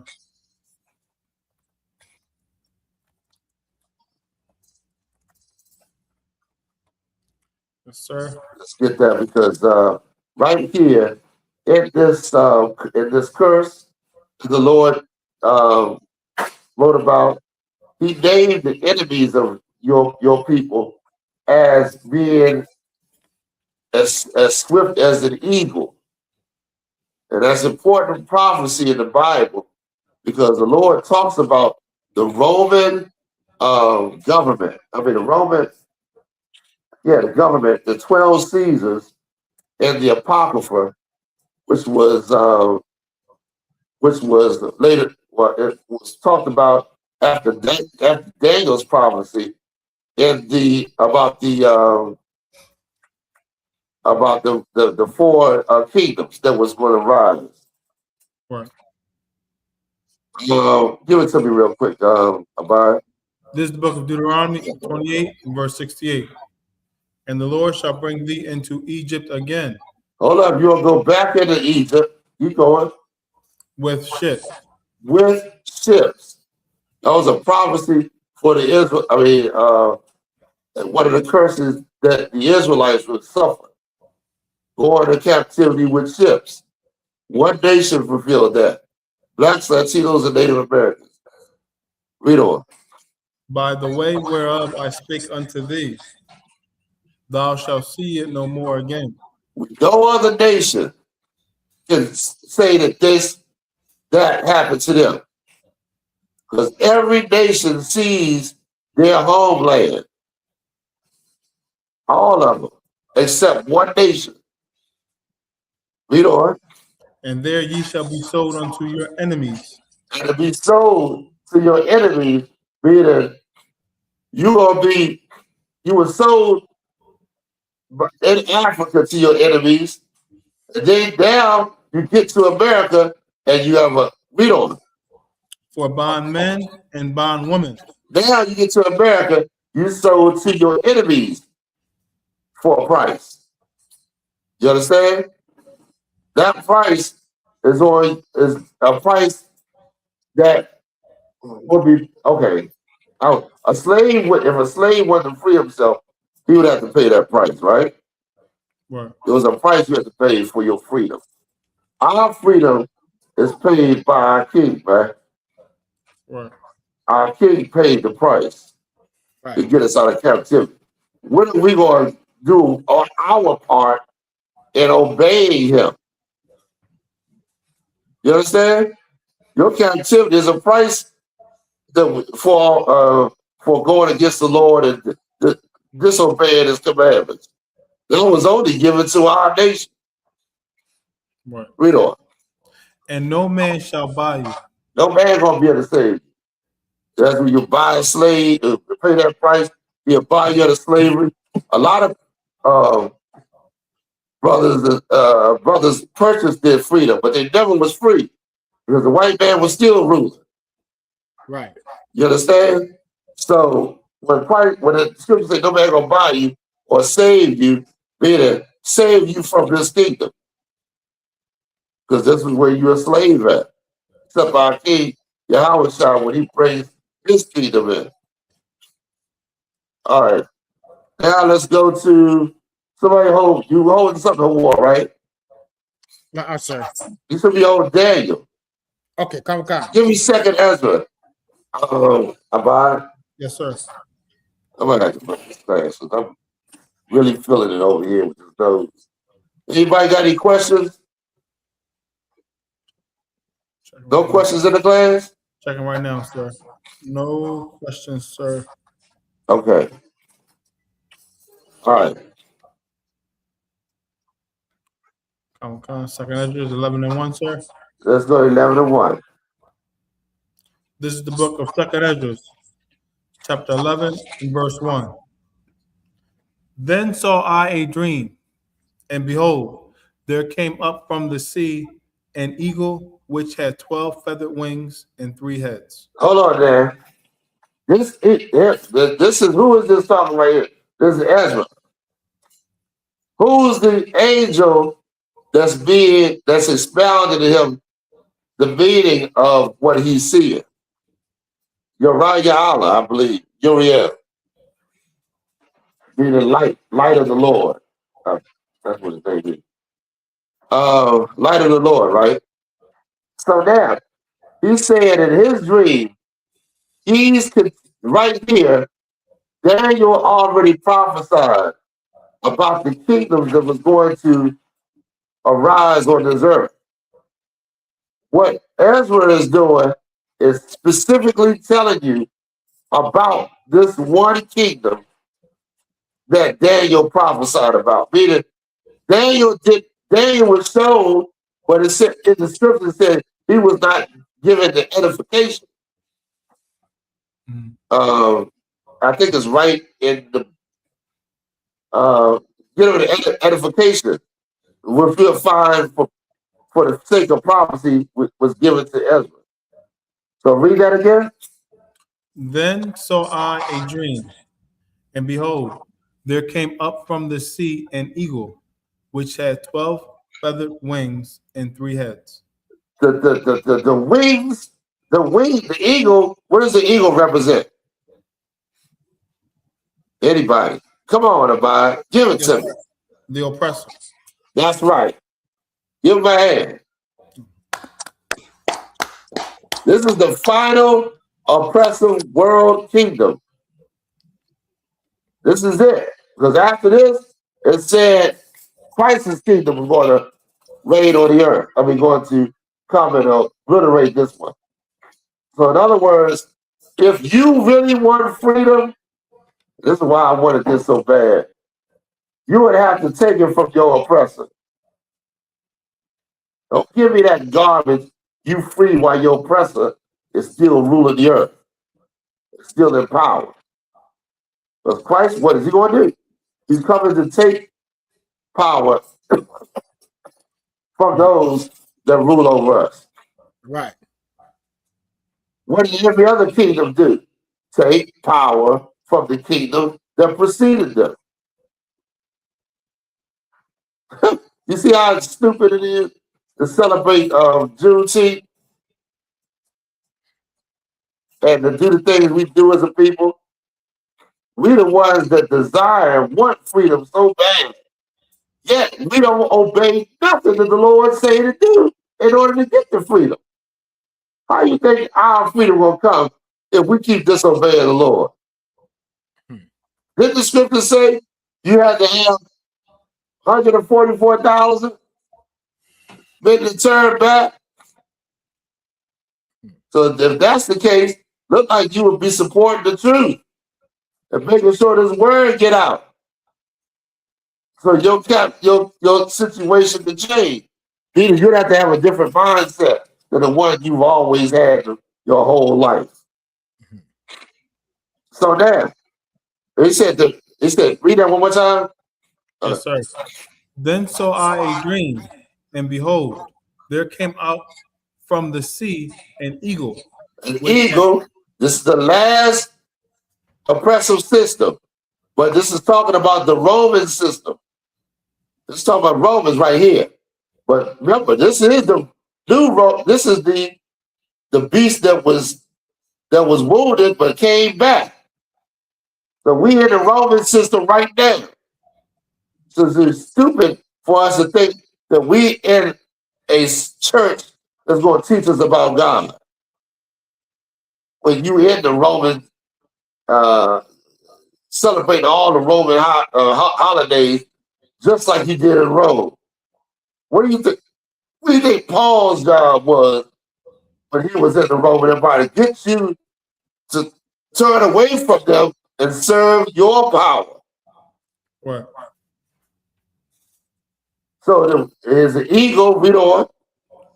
Which had 12 feathered wings and 3 heads. What was the wings? The feathers. The feathers on the wings is what? Rulers, emperors. There was 12 major emperors of the Roman kingdom. That's on that this eagle that set up the kingdom and made them great. Read on. And 3 heads. And 3 heads. The heads represented the 3 main figures that started the first, I want to say the first triumvirate. Look that up, Abba. Yes, sir.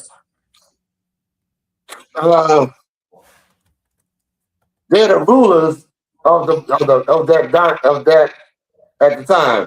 Alexander, I want to say Crassus and Brutus. Well, we're looking at it right here. It says Julius Caesar. I'm sorry, that's the Alexander. Caesar. I'm thinking about the Greek Empire. Jeez. Julius Caesar. Pompey the Great. and Marcus Licinius Crassus. Crassus. Hold on 1 second.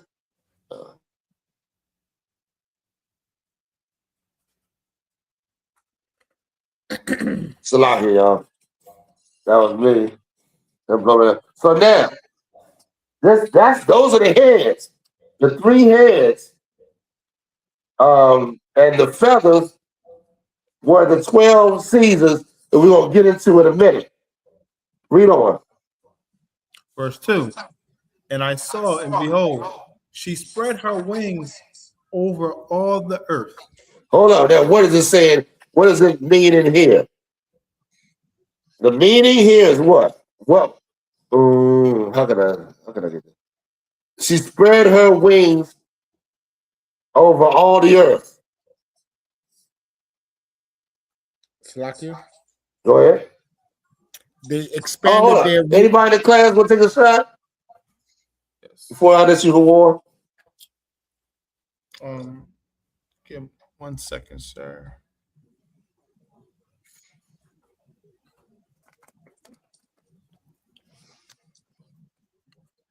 No responses yet, sir. Okay. Go ahead, War. They expanded their kingdom, sir. That's right. Meaning these wings spread over all the earth. The Roman Empire ruled over parts of Africa, Asia. I mean, it was a vast kingdom, man. You understand? Those wings, read on for them. Look at it. Yes, sir.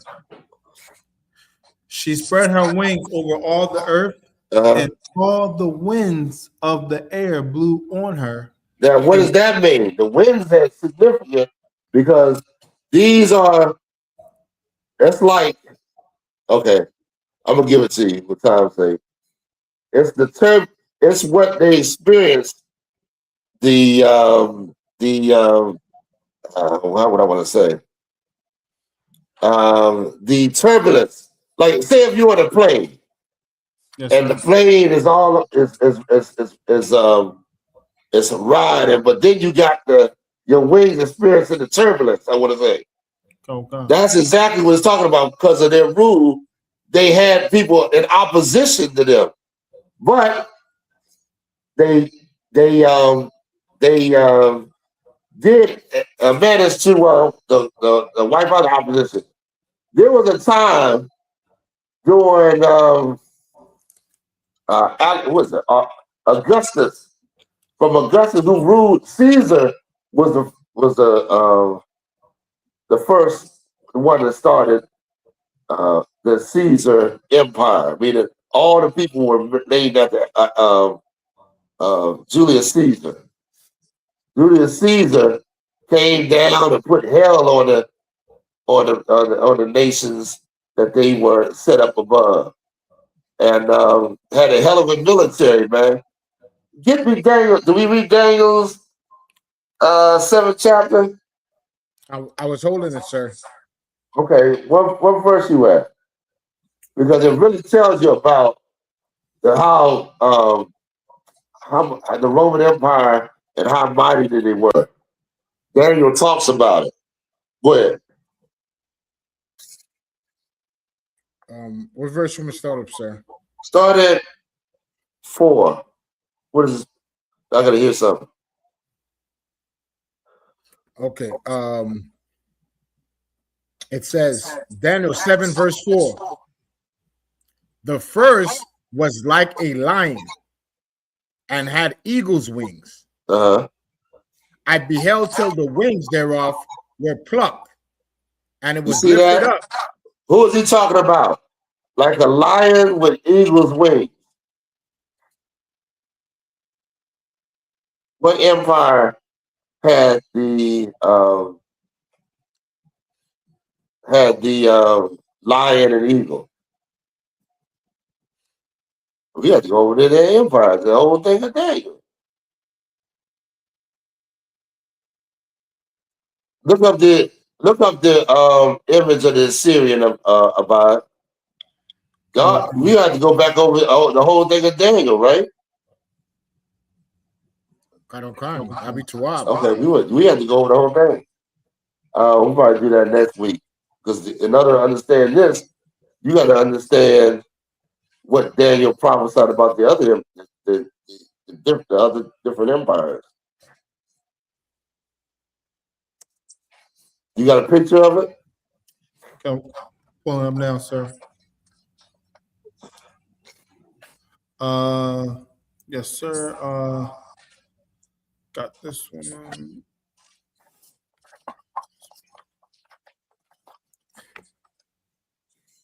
Anybody got any questions or anything? Let me know. Type them right on in.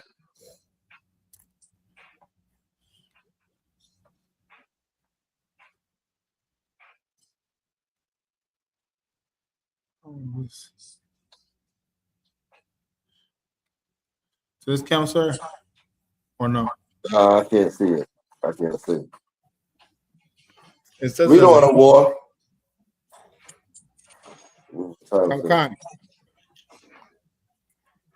I beheld till the wings thereof were plucked, and it was lifted up from the earth.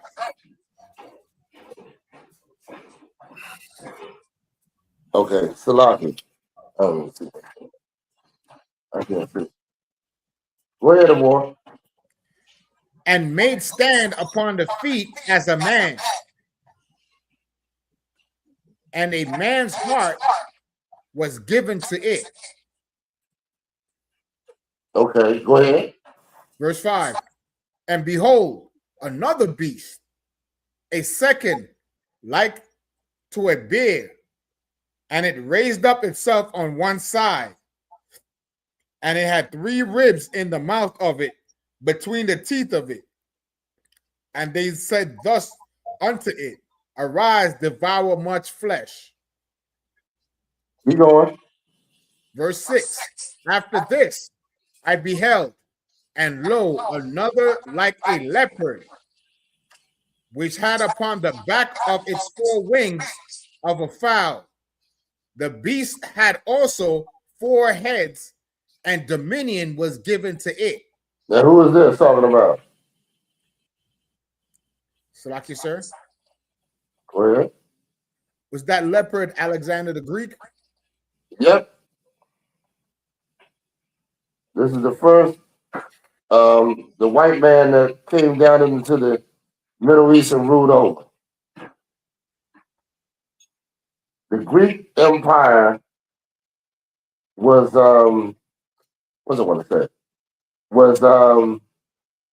It was written in the Apocrypha. A lot of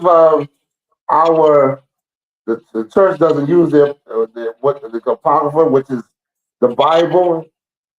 You understand? They say it's not. They call it not canon. That's what the white man says. It shows a lot of it's a lot of history in there about all of the atrocities they've done to our people. So let's see what I'm gonna say. Go ahead. Sir. Please. Is the Persian Empire the bear then? Right, exactly. Persian Empire is the bear. The Greek Empire is the leopard. Okay. Salaki, sir. What was the ribs in its mouth? That was him destroying the bear, the leopard.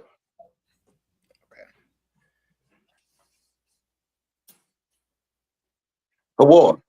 Come, sir. That was him destroying the bear, their empire. Go ahead. Verse 7. After this, I saw in the night visions, and behold, a 4th beast, dreadful and terrible and strong. And the night visions meaning it's two things. And when he had a vision in at night, and this place right here was this beast right here was sent to take off any kind of understanding of truth, knowledge out of the earth. Remember, we went over a couple of weeks ago, the day and the night. Y'all remember that? Yes, sir. Yeah, we're in the night right now. And so this beast ruling in the night. We don't. Meaning this beast did not have any knowledge or wisdom or understanding on the Lord. And he sent to take out that. I mean, remember the scripture where it said he was blessed with the sword. Esau, Edom. Somebody grab that for me. Yes, sir.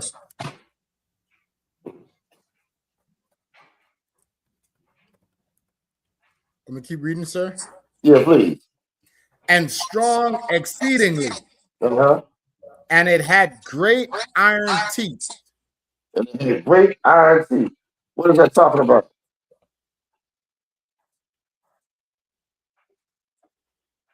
Anybody? Yes, sir. Would that be like their military might or their like armor? Who? The Romans. That's right. Give him a hand. This is prophesying about the Roman Empire. The Roman Empire is what came on the scene, man, with those iron weapons. You understand? Iron as opposed to brass or copper. Iron, you can with iron forged with what is it that makes steel? Iron and man. Iron and makes steel. Hold on, let me look that up. Look that up about if you could. Or you can ask Alexa. Is Alexa there? Oh yes, sir. It says iron and carbon. Carbon. Iron and carbon is how you make steel. You get the impurities out of the iron, forge it with the carbon, make steel. Well, when they came up on the scene, they did hella things above all the other nations, man. I mean, they just ran, meaning it was the will of the Lord. Yes, sir. The Lord, say it again? I'm saying yes, sir. Yeah, it was the Lord's will for them to rule. That's why a lot of people didn't understand that Christ, when he said some of the things he said, people thought he was going to take over, but they had to fulfill a certain measure in their rulership before Christ's kingdom would come. You know what I mean? So it was their time to rule the earth. Read on. Where we at? And we back. Unless you want Genesis right now, sir. Say again? You want live by the sword, sir? Yes, please. Kokan. This is the book of Genesis, chapter 27 and verse 40. And by thy sword shalt thou live. And by that sword, you got to read what it's talking about. Yes, sir. Kokan, verse 38. And Esau said unto his father, hast thou but one blessing, my father? Bless me, even me also, O my father. Okay. And Esau lifted up his voice and wept. Esau, he said, by that sword should I live? Did we get to that part yet? I'm going to drop down to verse 40. Okay, so now, let's go. Go ahead. And by thy sword shalt thou live. And by thy sword should I live. Meaning he was gifted. He was gifted with the sword. Esau. Remember, I don't want to split that one. So now you go back. When you look at Daniel prophesied about the Babylonians, the Persians, the Babylonian Persians, the Greeks, and then the Romans. Remember, Daniel was sitting in Babylon, right? And he's seeing these things come. He's prophesying ahead of time. Somebody find me the scripture where the Lord said he knew the beginner, the end from the beginning. He's in the Babylonian Empire and serving the Lord. And the Lord showing him because of his service to him, giving him these prophecies, letting them see into the future. That's a big key in understanding that the Lord deals with the men of God, those that are in position those that serve him. Right. Anybody got the scripture I'm looking for real quick? That's right. Go ahead. This is the book of Isaiah, chapter 46 and verse 10. Declaring the end from the beginning. Declaring the end from the beginning. May the Lord give that knowledge of understanding what's going to happen to who he want to give it to. Right. You understand? That's why a lot of them, like John, remember John on the island of Patmos, and he getting shown the end, what would happen in the end time. You understand? Not all the prophets got that. Now you do understand that. Like John is showing these things for the sake of prophecy, so that we would have those that that, and also to break it down. A lot of these prophecies are written in metaphors. Like we read about the eagle right now. Right. So you would have to have some understanding of the scriptures in order to break that down. Like when our king came, he talked in metaphors. A lot of the Bible is written like that. Understand?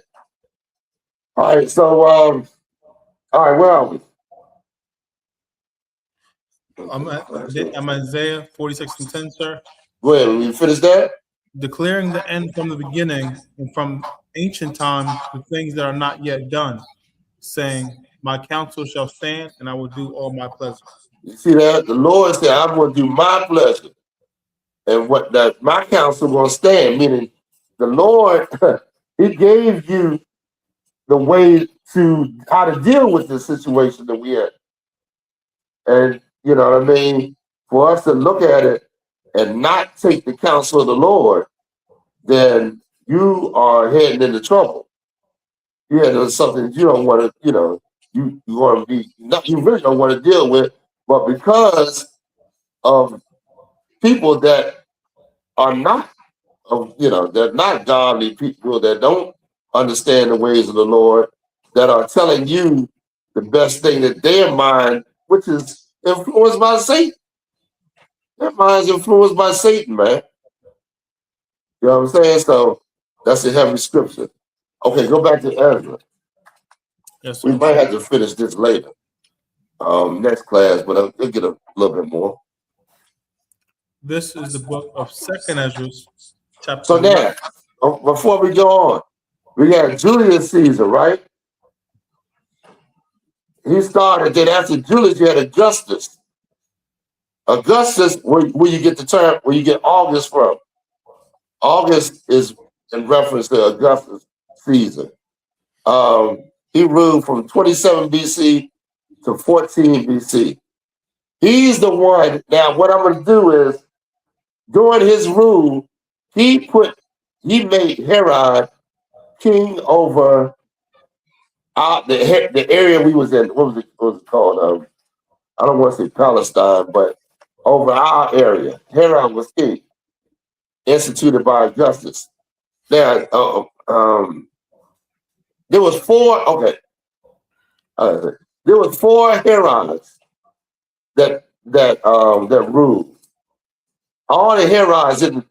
There wasn't just one, like a lot of people think. There was four: Herod the Great, Herod Antipas, Herod Agrippa, and Herod Archelaus. Herod the Great was the one you find in Matthew, the 2nd chapter. Why is that important? Because he was the one that ordered the killing of the kid of the kids that are trying to kill the king, trying to kill Yahushua. Any questions, anybody?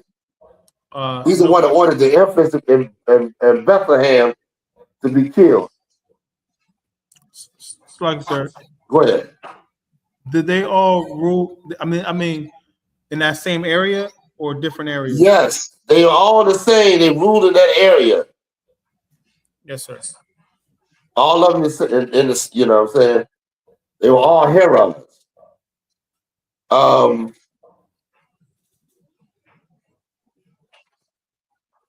Let me see. The Herod Antipas, he's the one that had John the Baptist beheaded. They're the same Herods. They're different Herods. Important to understand that. When you look at it's in Luke the 23rd chapter. I would go to it for time's sake. We'll keep going. Also, Augustus was the one. Now, Augustus is the Caesar. Herod was appointed king over Jerusalem and all. You understand? So, two different positions. All right. So now, after Augustus, okay, go ahead. I got a I'm question. giving y'all a lot of information, but y'all stop me anytime. Go ahead, Awar. I got a question, sir. So did they call that entire area Judah? Like I'm talking about like Galilee, Jerusalem. Was it known as Judah? They called that, yeah, we know it as Judah. They call it as Palestine or what was the name they had for it?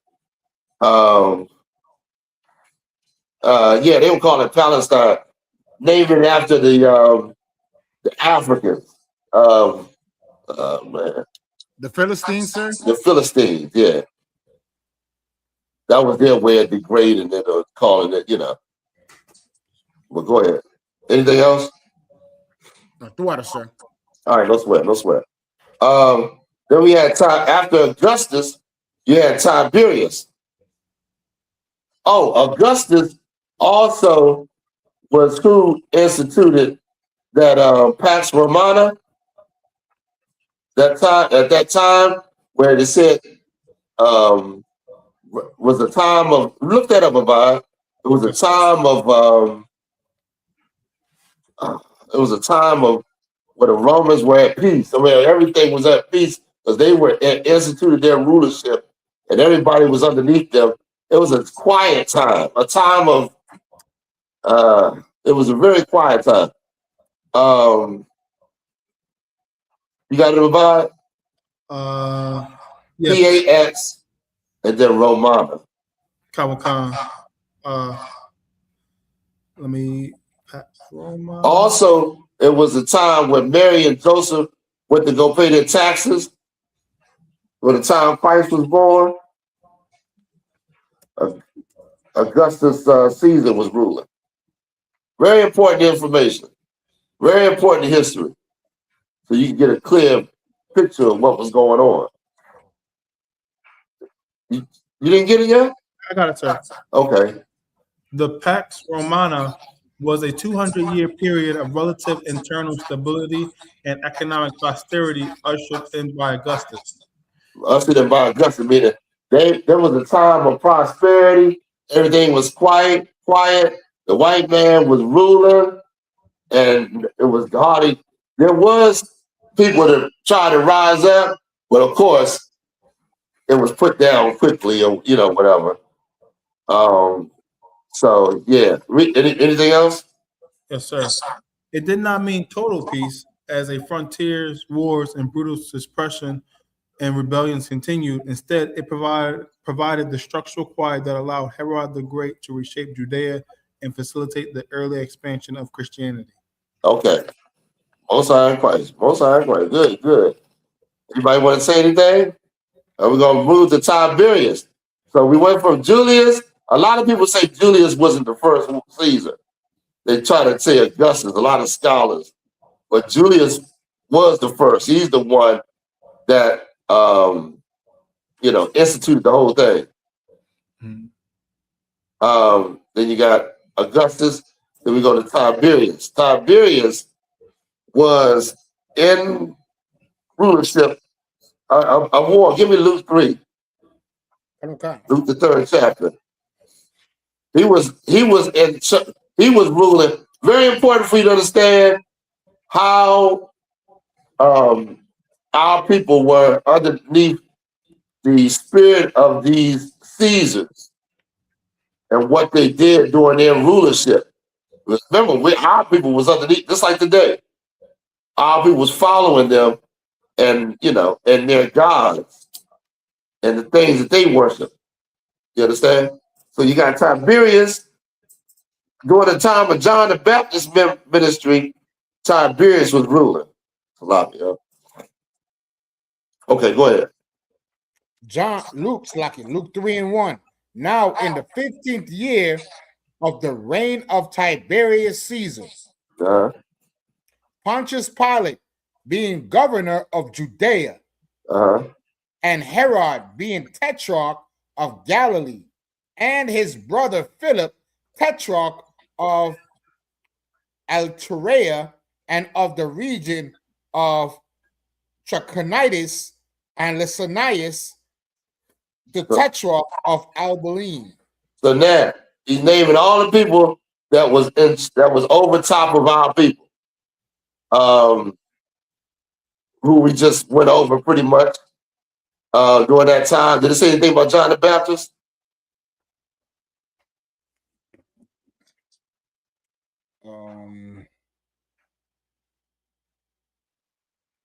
Yeah, let's talk about his birth, sir. Okay, keep going. Verse 2. Annas and Caiaphas being the high priest, the word of the Most High came unto John, the son of Zacharias, in the wilderness. Well, John in the wilderness, he started his ministry during the time of these people ruling over top of him. You understand? The Lord did not come, the word of the Lord did not come to those that were following these people, but yet to John. Right. So just to let that, just to give you some history on that. Then we got Claudius. Claudius ruled, John ruled from 14 AD to 37. 34 to 37. Sorry, 14 to 37. Dang, I can put these mixed up. Salaki. 14 to 37.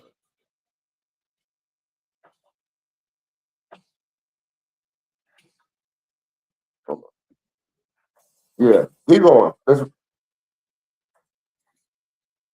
Which one, sir? You want continue in Luke? I'm sorry, Salaki. No, we go to Claudius, right? Come. Acts 11th chapter. Claudius was the next Caesar after Tiberius. AD 41 to 54. He met Acts 11 and 28.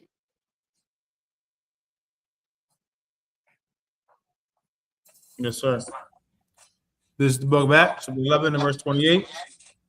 And there stood up one of them named Agabus, and signified by the Spirit that there should be great dearth throughout all the world, which came to pass in the days of Claudius Caesar. See that? Claudius was the next Caesar after Tiberius. You understand? He also mentioned, it's another Acts, the 18th chapter. Then we got, oh my goodness, we got this terrible guy right here, Nero. Nero, everybody, y'all, you should have known. If you've been in the school long enough, you know about Nero and what he did. Nero, okay, Paul. When Paul when he said, I plead to Caesar, remember when our people were trying to kill him? And he said, I plead to Caesar. He said, I'm paraphrasing, I'm not the scripture. Nero was in charge at that time. I think it's Acts 25, Acts 25:11. Get that for me. Somebody real quick. Yes, sir.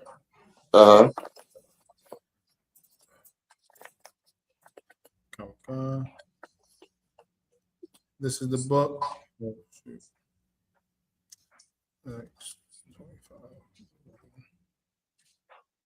Okay. This is the book of Acts, chapter 25 and verse 11. For if I be an offender or have committed anything worthy of death, I refuse not to die. But if there be none of these things whereof these accused me, no man may deliver me unto them. I appeal to Caesar. Yeah, see, he said he appealed to Caesar. That's Nero. Nero was in charge at that time. Then you have the after Nero comes Domitian.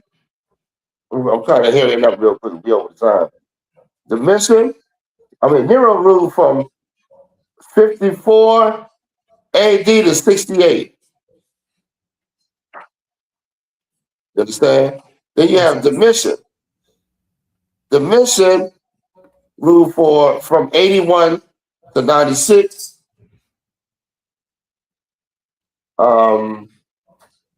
I want to get to the one the 4 Caesars that ruled. There was let me see. Hold on 1 second. Bear with me. Hey, Abide. Yes, sir. We got one of those commercials real quick. Yes, sir. All right, play one real quick. Okay, making it big. Hawar. Colonel Khan, sir. Give me Daniel 2 and 21. Colonel Khan. Y'all, I learned something new today and I want to share it. Every time you taste vanilla ice cream, every time you smell vanilla extract, did you know that flavor exists because of a 12-year-old black boy? His name was Edmund Albius, and he was born into slavery in 1829 on the island of Reunion off the coast of Madagascar. His mother died giving birth to him. He never knew his father. And at 12 years old, y'all, this child solved a problem that European botanists could not crack for decades. See, vanilla could only be grown in Mexico because only one bee in the entire world could pollinate it. Edmund figured out how to do it by hand, using a tiny stick and one simple move with his thumb. He brought the male and female parts of the flowers together. That's amazing. And just like that, vanilla could be grown anywhere in the world, y'all. His enslaver's own writings confirmed that it was Edmund. Even when a French botanist tried to steal the credit. Within decades, vanilla production went from almost nothing to 60 tons a year. A multi-million-dollar industry, y'all, built on the genius of an enslaved child. And what did he receive? Y'all already know. He got his freedom. He got a last name, but y'all, he was not compensated. And it took 139 years later for a plaque to be put in his hometown. This is why we have to study history and teach history to our children. This matters because Black geniusness is not new. It has always been here. Share this story with someone. All right, Christ, man. That's absolutely correct, sis. We have got to start teaching, showing our kids the truth. The truth to what's going on. You understand? All right. So, all right. So go back to where we left off in Ezra. Yes, sir. Okay. This is the book of 2nd Ezra, chapter 11 and verse 3. And I beheld, and out of her feathers there grew other contrary feathers. Okay, contrary. What's the out of the feathers? Remember, meaning it's the same eagle, but now here's contrary feathers. This is important to understand because it's gonna go back into it a little bit further as we go down.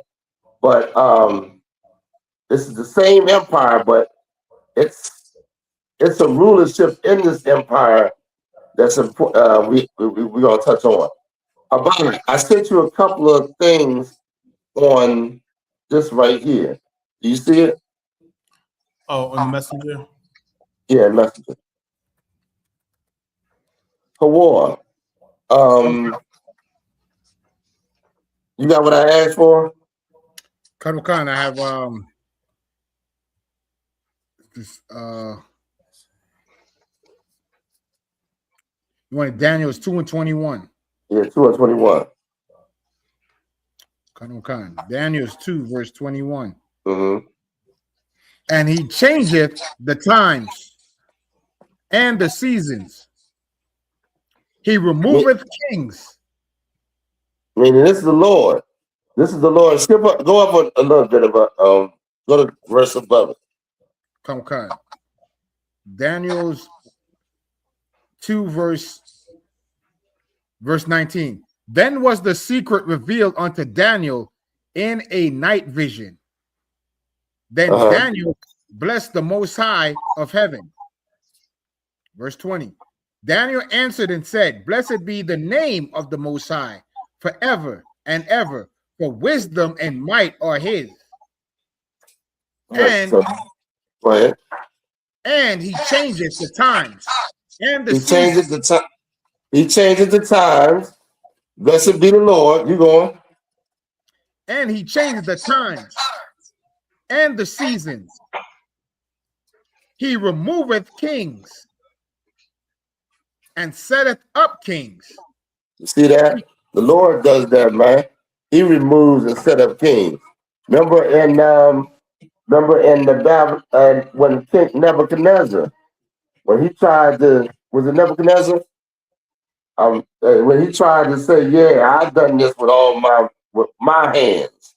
My hands have done all this. And the Lord made him go out as an animal. And until the Lord sent him, he made him crazy. He went crazy until he confessed that the Lord was the one that set him up. I'm kind of paraphrasing on that. Y'all know what I'm talking about, right? Yes, sir. Yeah. So the Lord is the one that does this, man. The Lord put the white man in charge. The Lord put all these different rulers, the Babylonians, the Persians and the Medes, the Greeks and the Romans that Daniel prophesied in the 7th chapter.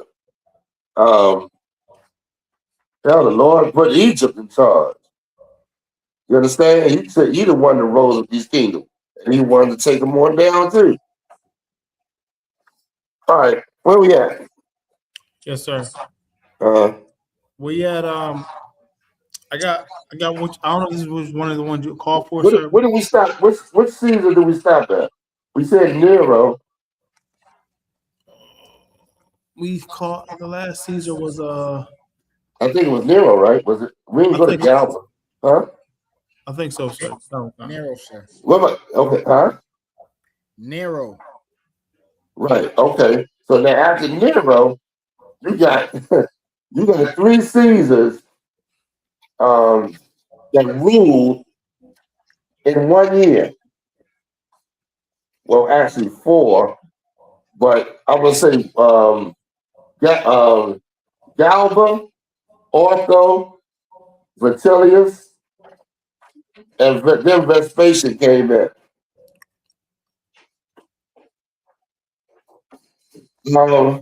I didn't even bring out the fact that Herod's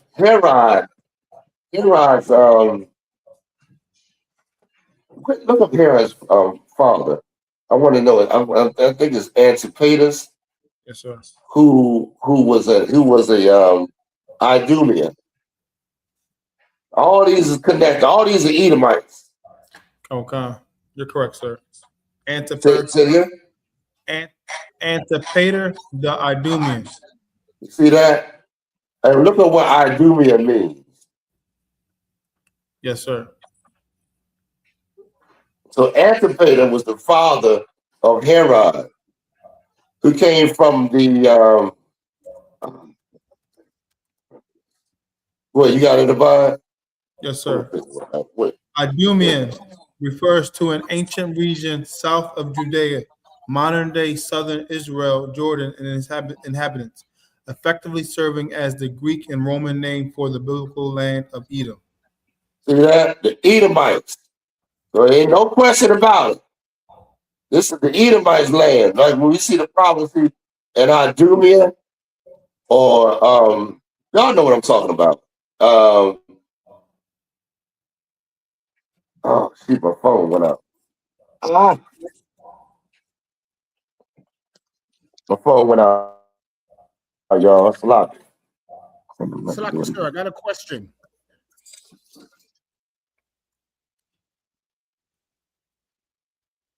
I might gotta play a commercial till you come back on board. Okay, calm.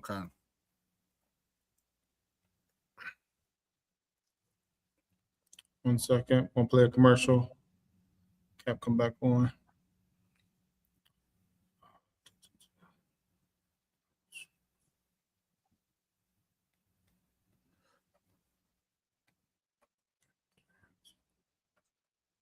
To tell me that if I just stay black and mind my business and go to work and make money and be wealthy, I can live in an affluent neighborhood. Nobody's going to question me if I really live there. If I'm jogging, nobody's going to question my kids if they go to the community swimming pool, if they really live there and what's their address, and stare at them or watch them walk home. That I can even shop at any store I want to shop at, regardless of the income cap that they may have on that store, that they feel like you should look a certain way. I can just shop freely and nobody's going to follow me around the store. That I can even buy all of these acres of land and start to grow my own food and do so sustainably and naturally. And again, mind my business.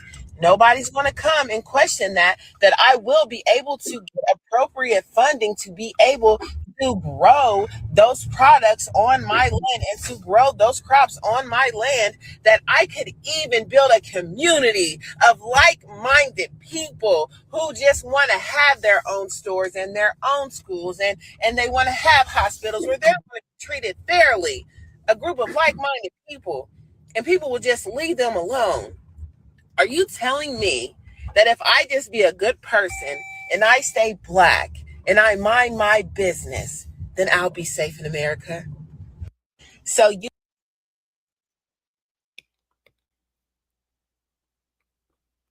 You want to know something crazy?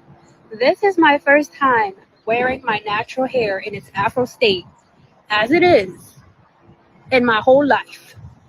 I feel like a goddess.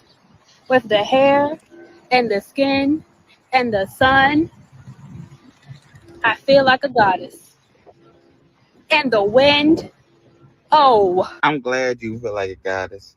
I'm so glad you feel like a goddess. Yes, Lord. Please wear your natural hair every day. We love it on you. You should love it on you. Young black girls is going to love it on you. Wear it every single chance you get. Please. You look amazing. You look amazing. Please do it for the young black girls who are scared to wear their regular hair, their black hair outside. You want to know something crazy? This is my first time wearing my natural hair in its Afro state, as it is, in my whole life. I feel like a goddess. Sorry, sir. You back with us? You just on mute, if I may. I might need we have to do a part 2 on this because this phone is dead. It's gonna go out again. Yes, sir. All right, so we're gonna definitely finish this up. Salaka, y'all, for the interruption. At this time, I'm gonna salute the brothers. Barak, how about some of y'all with shot Barak the thumb? Y'all even time? Then we're gonna salute the sisters. Barak. Yahweh Shema Allah Thumb by Sin Yahweh Shah. Hey, Abban. Yes, sir. That last video, do you have it? I do have it, but can we play it? I don't know if we can play it. I do have it queued up. I just don't know if we can play it. Okay, don't sweat it. We're just in the class like this. We'll Yes, finish sir. it up next week, Lord allowing. Kawakar. All right. Shalom, Israel. Lord be with you till we meet again. Kawakar.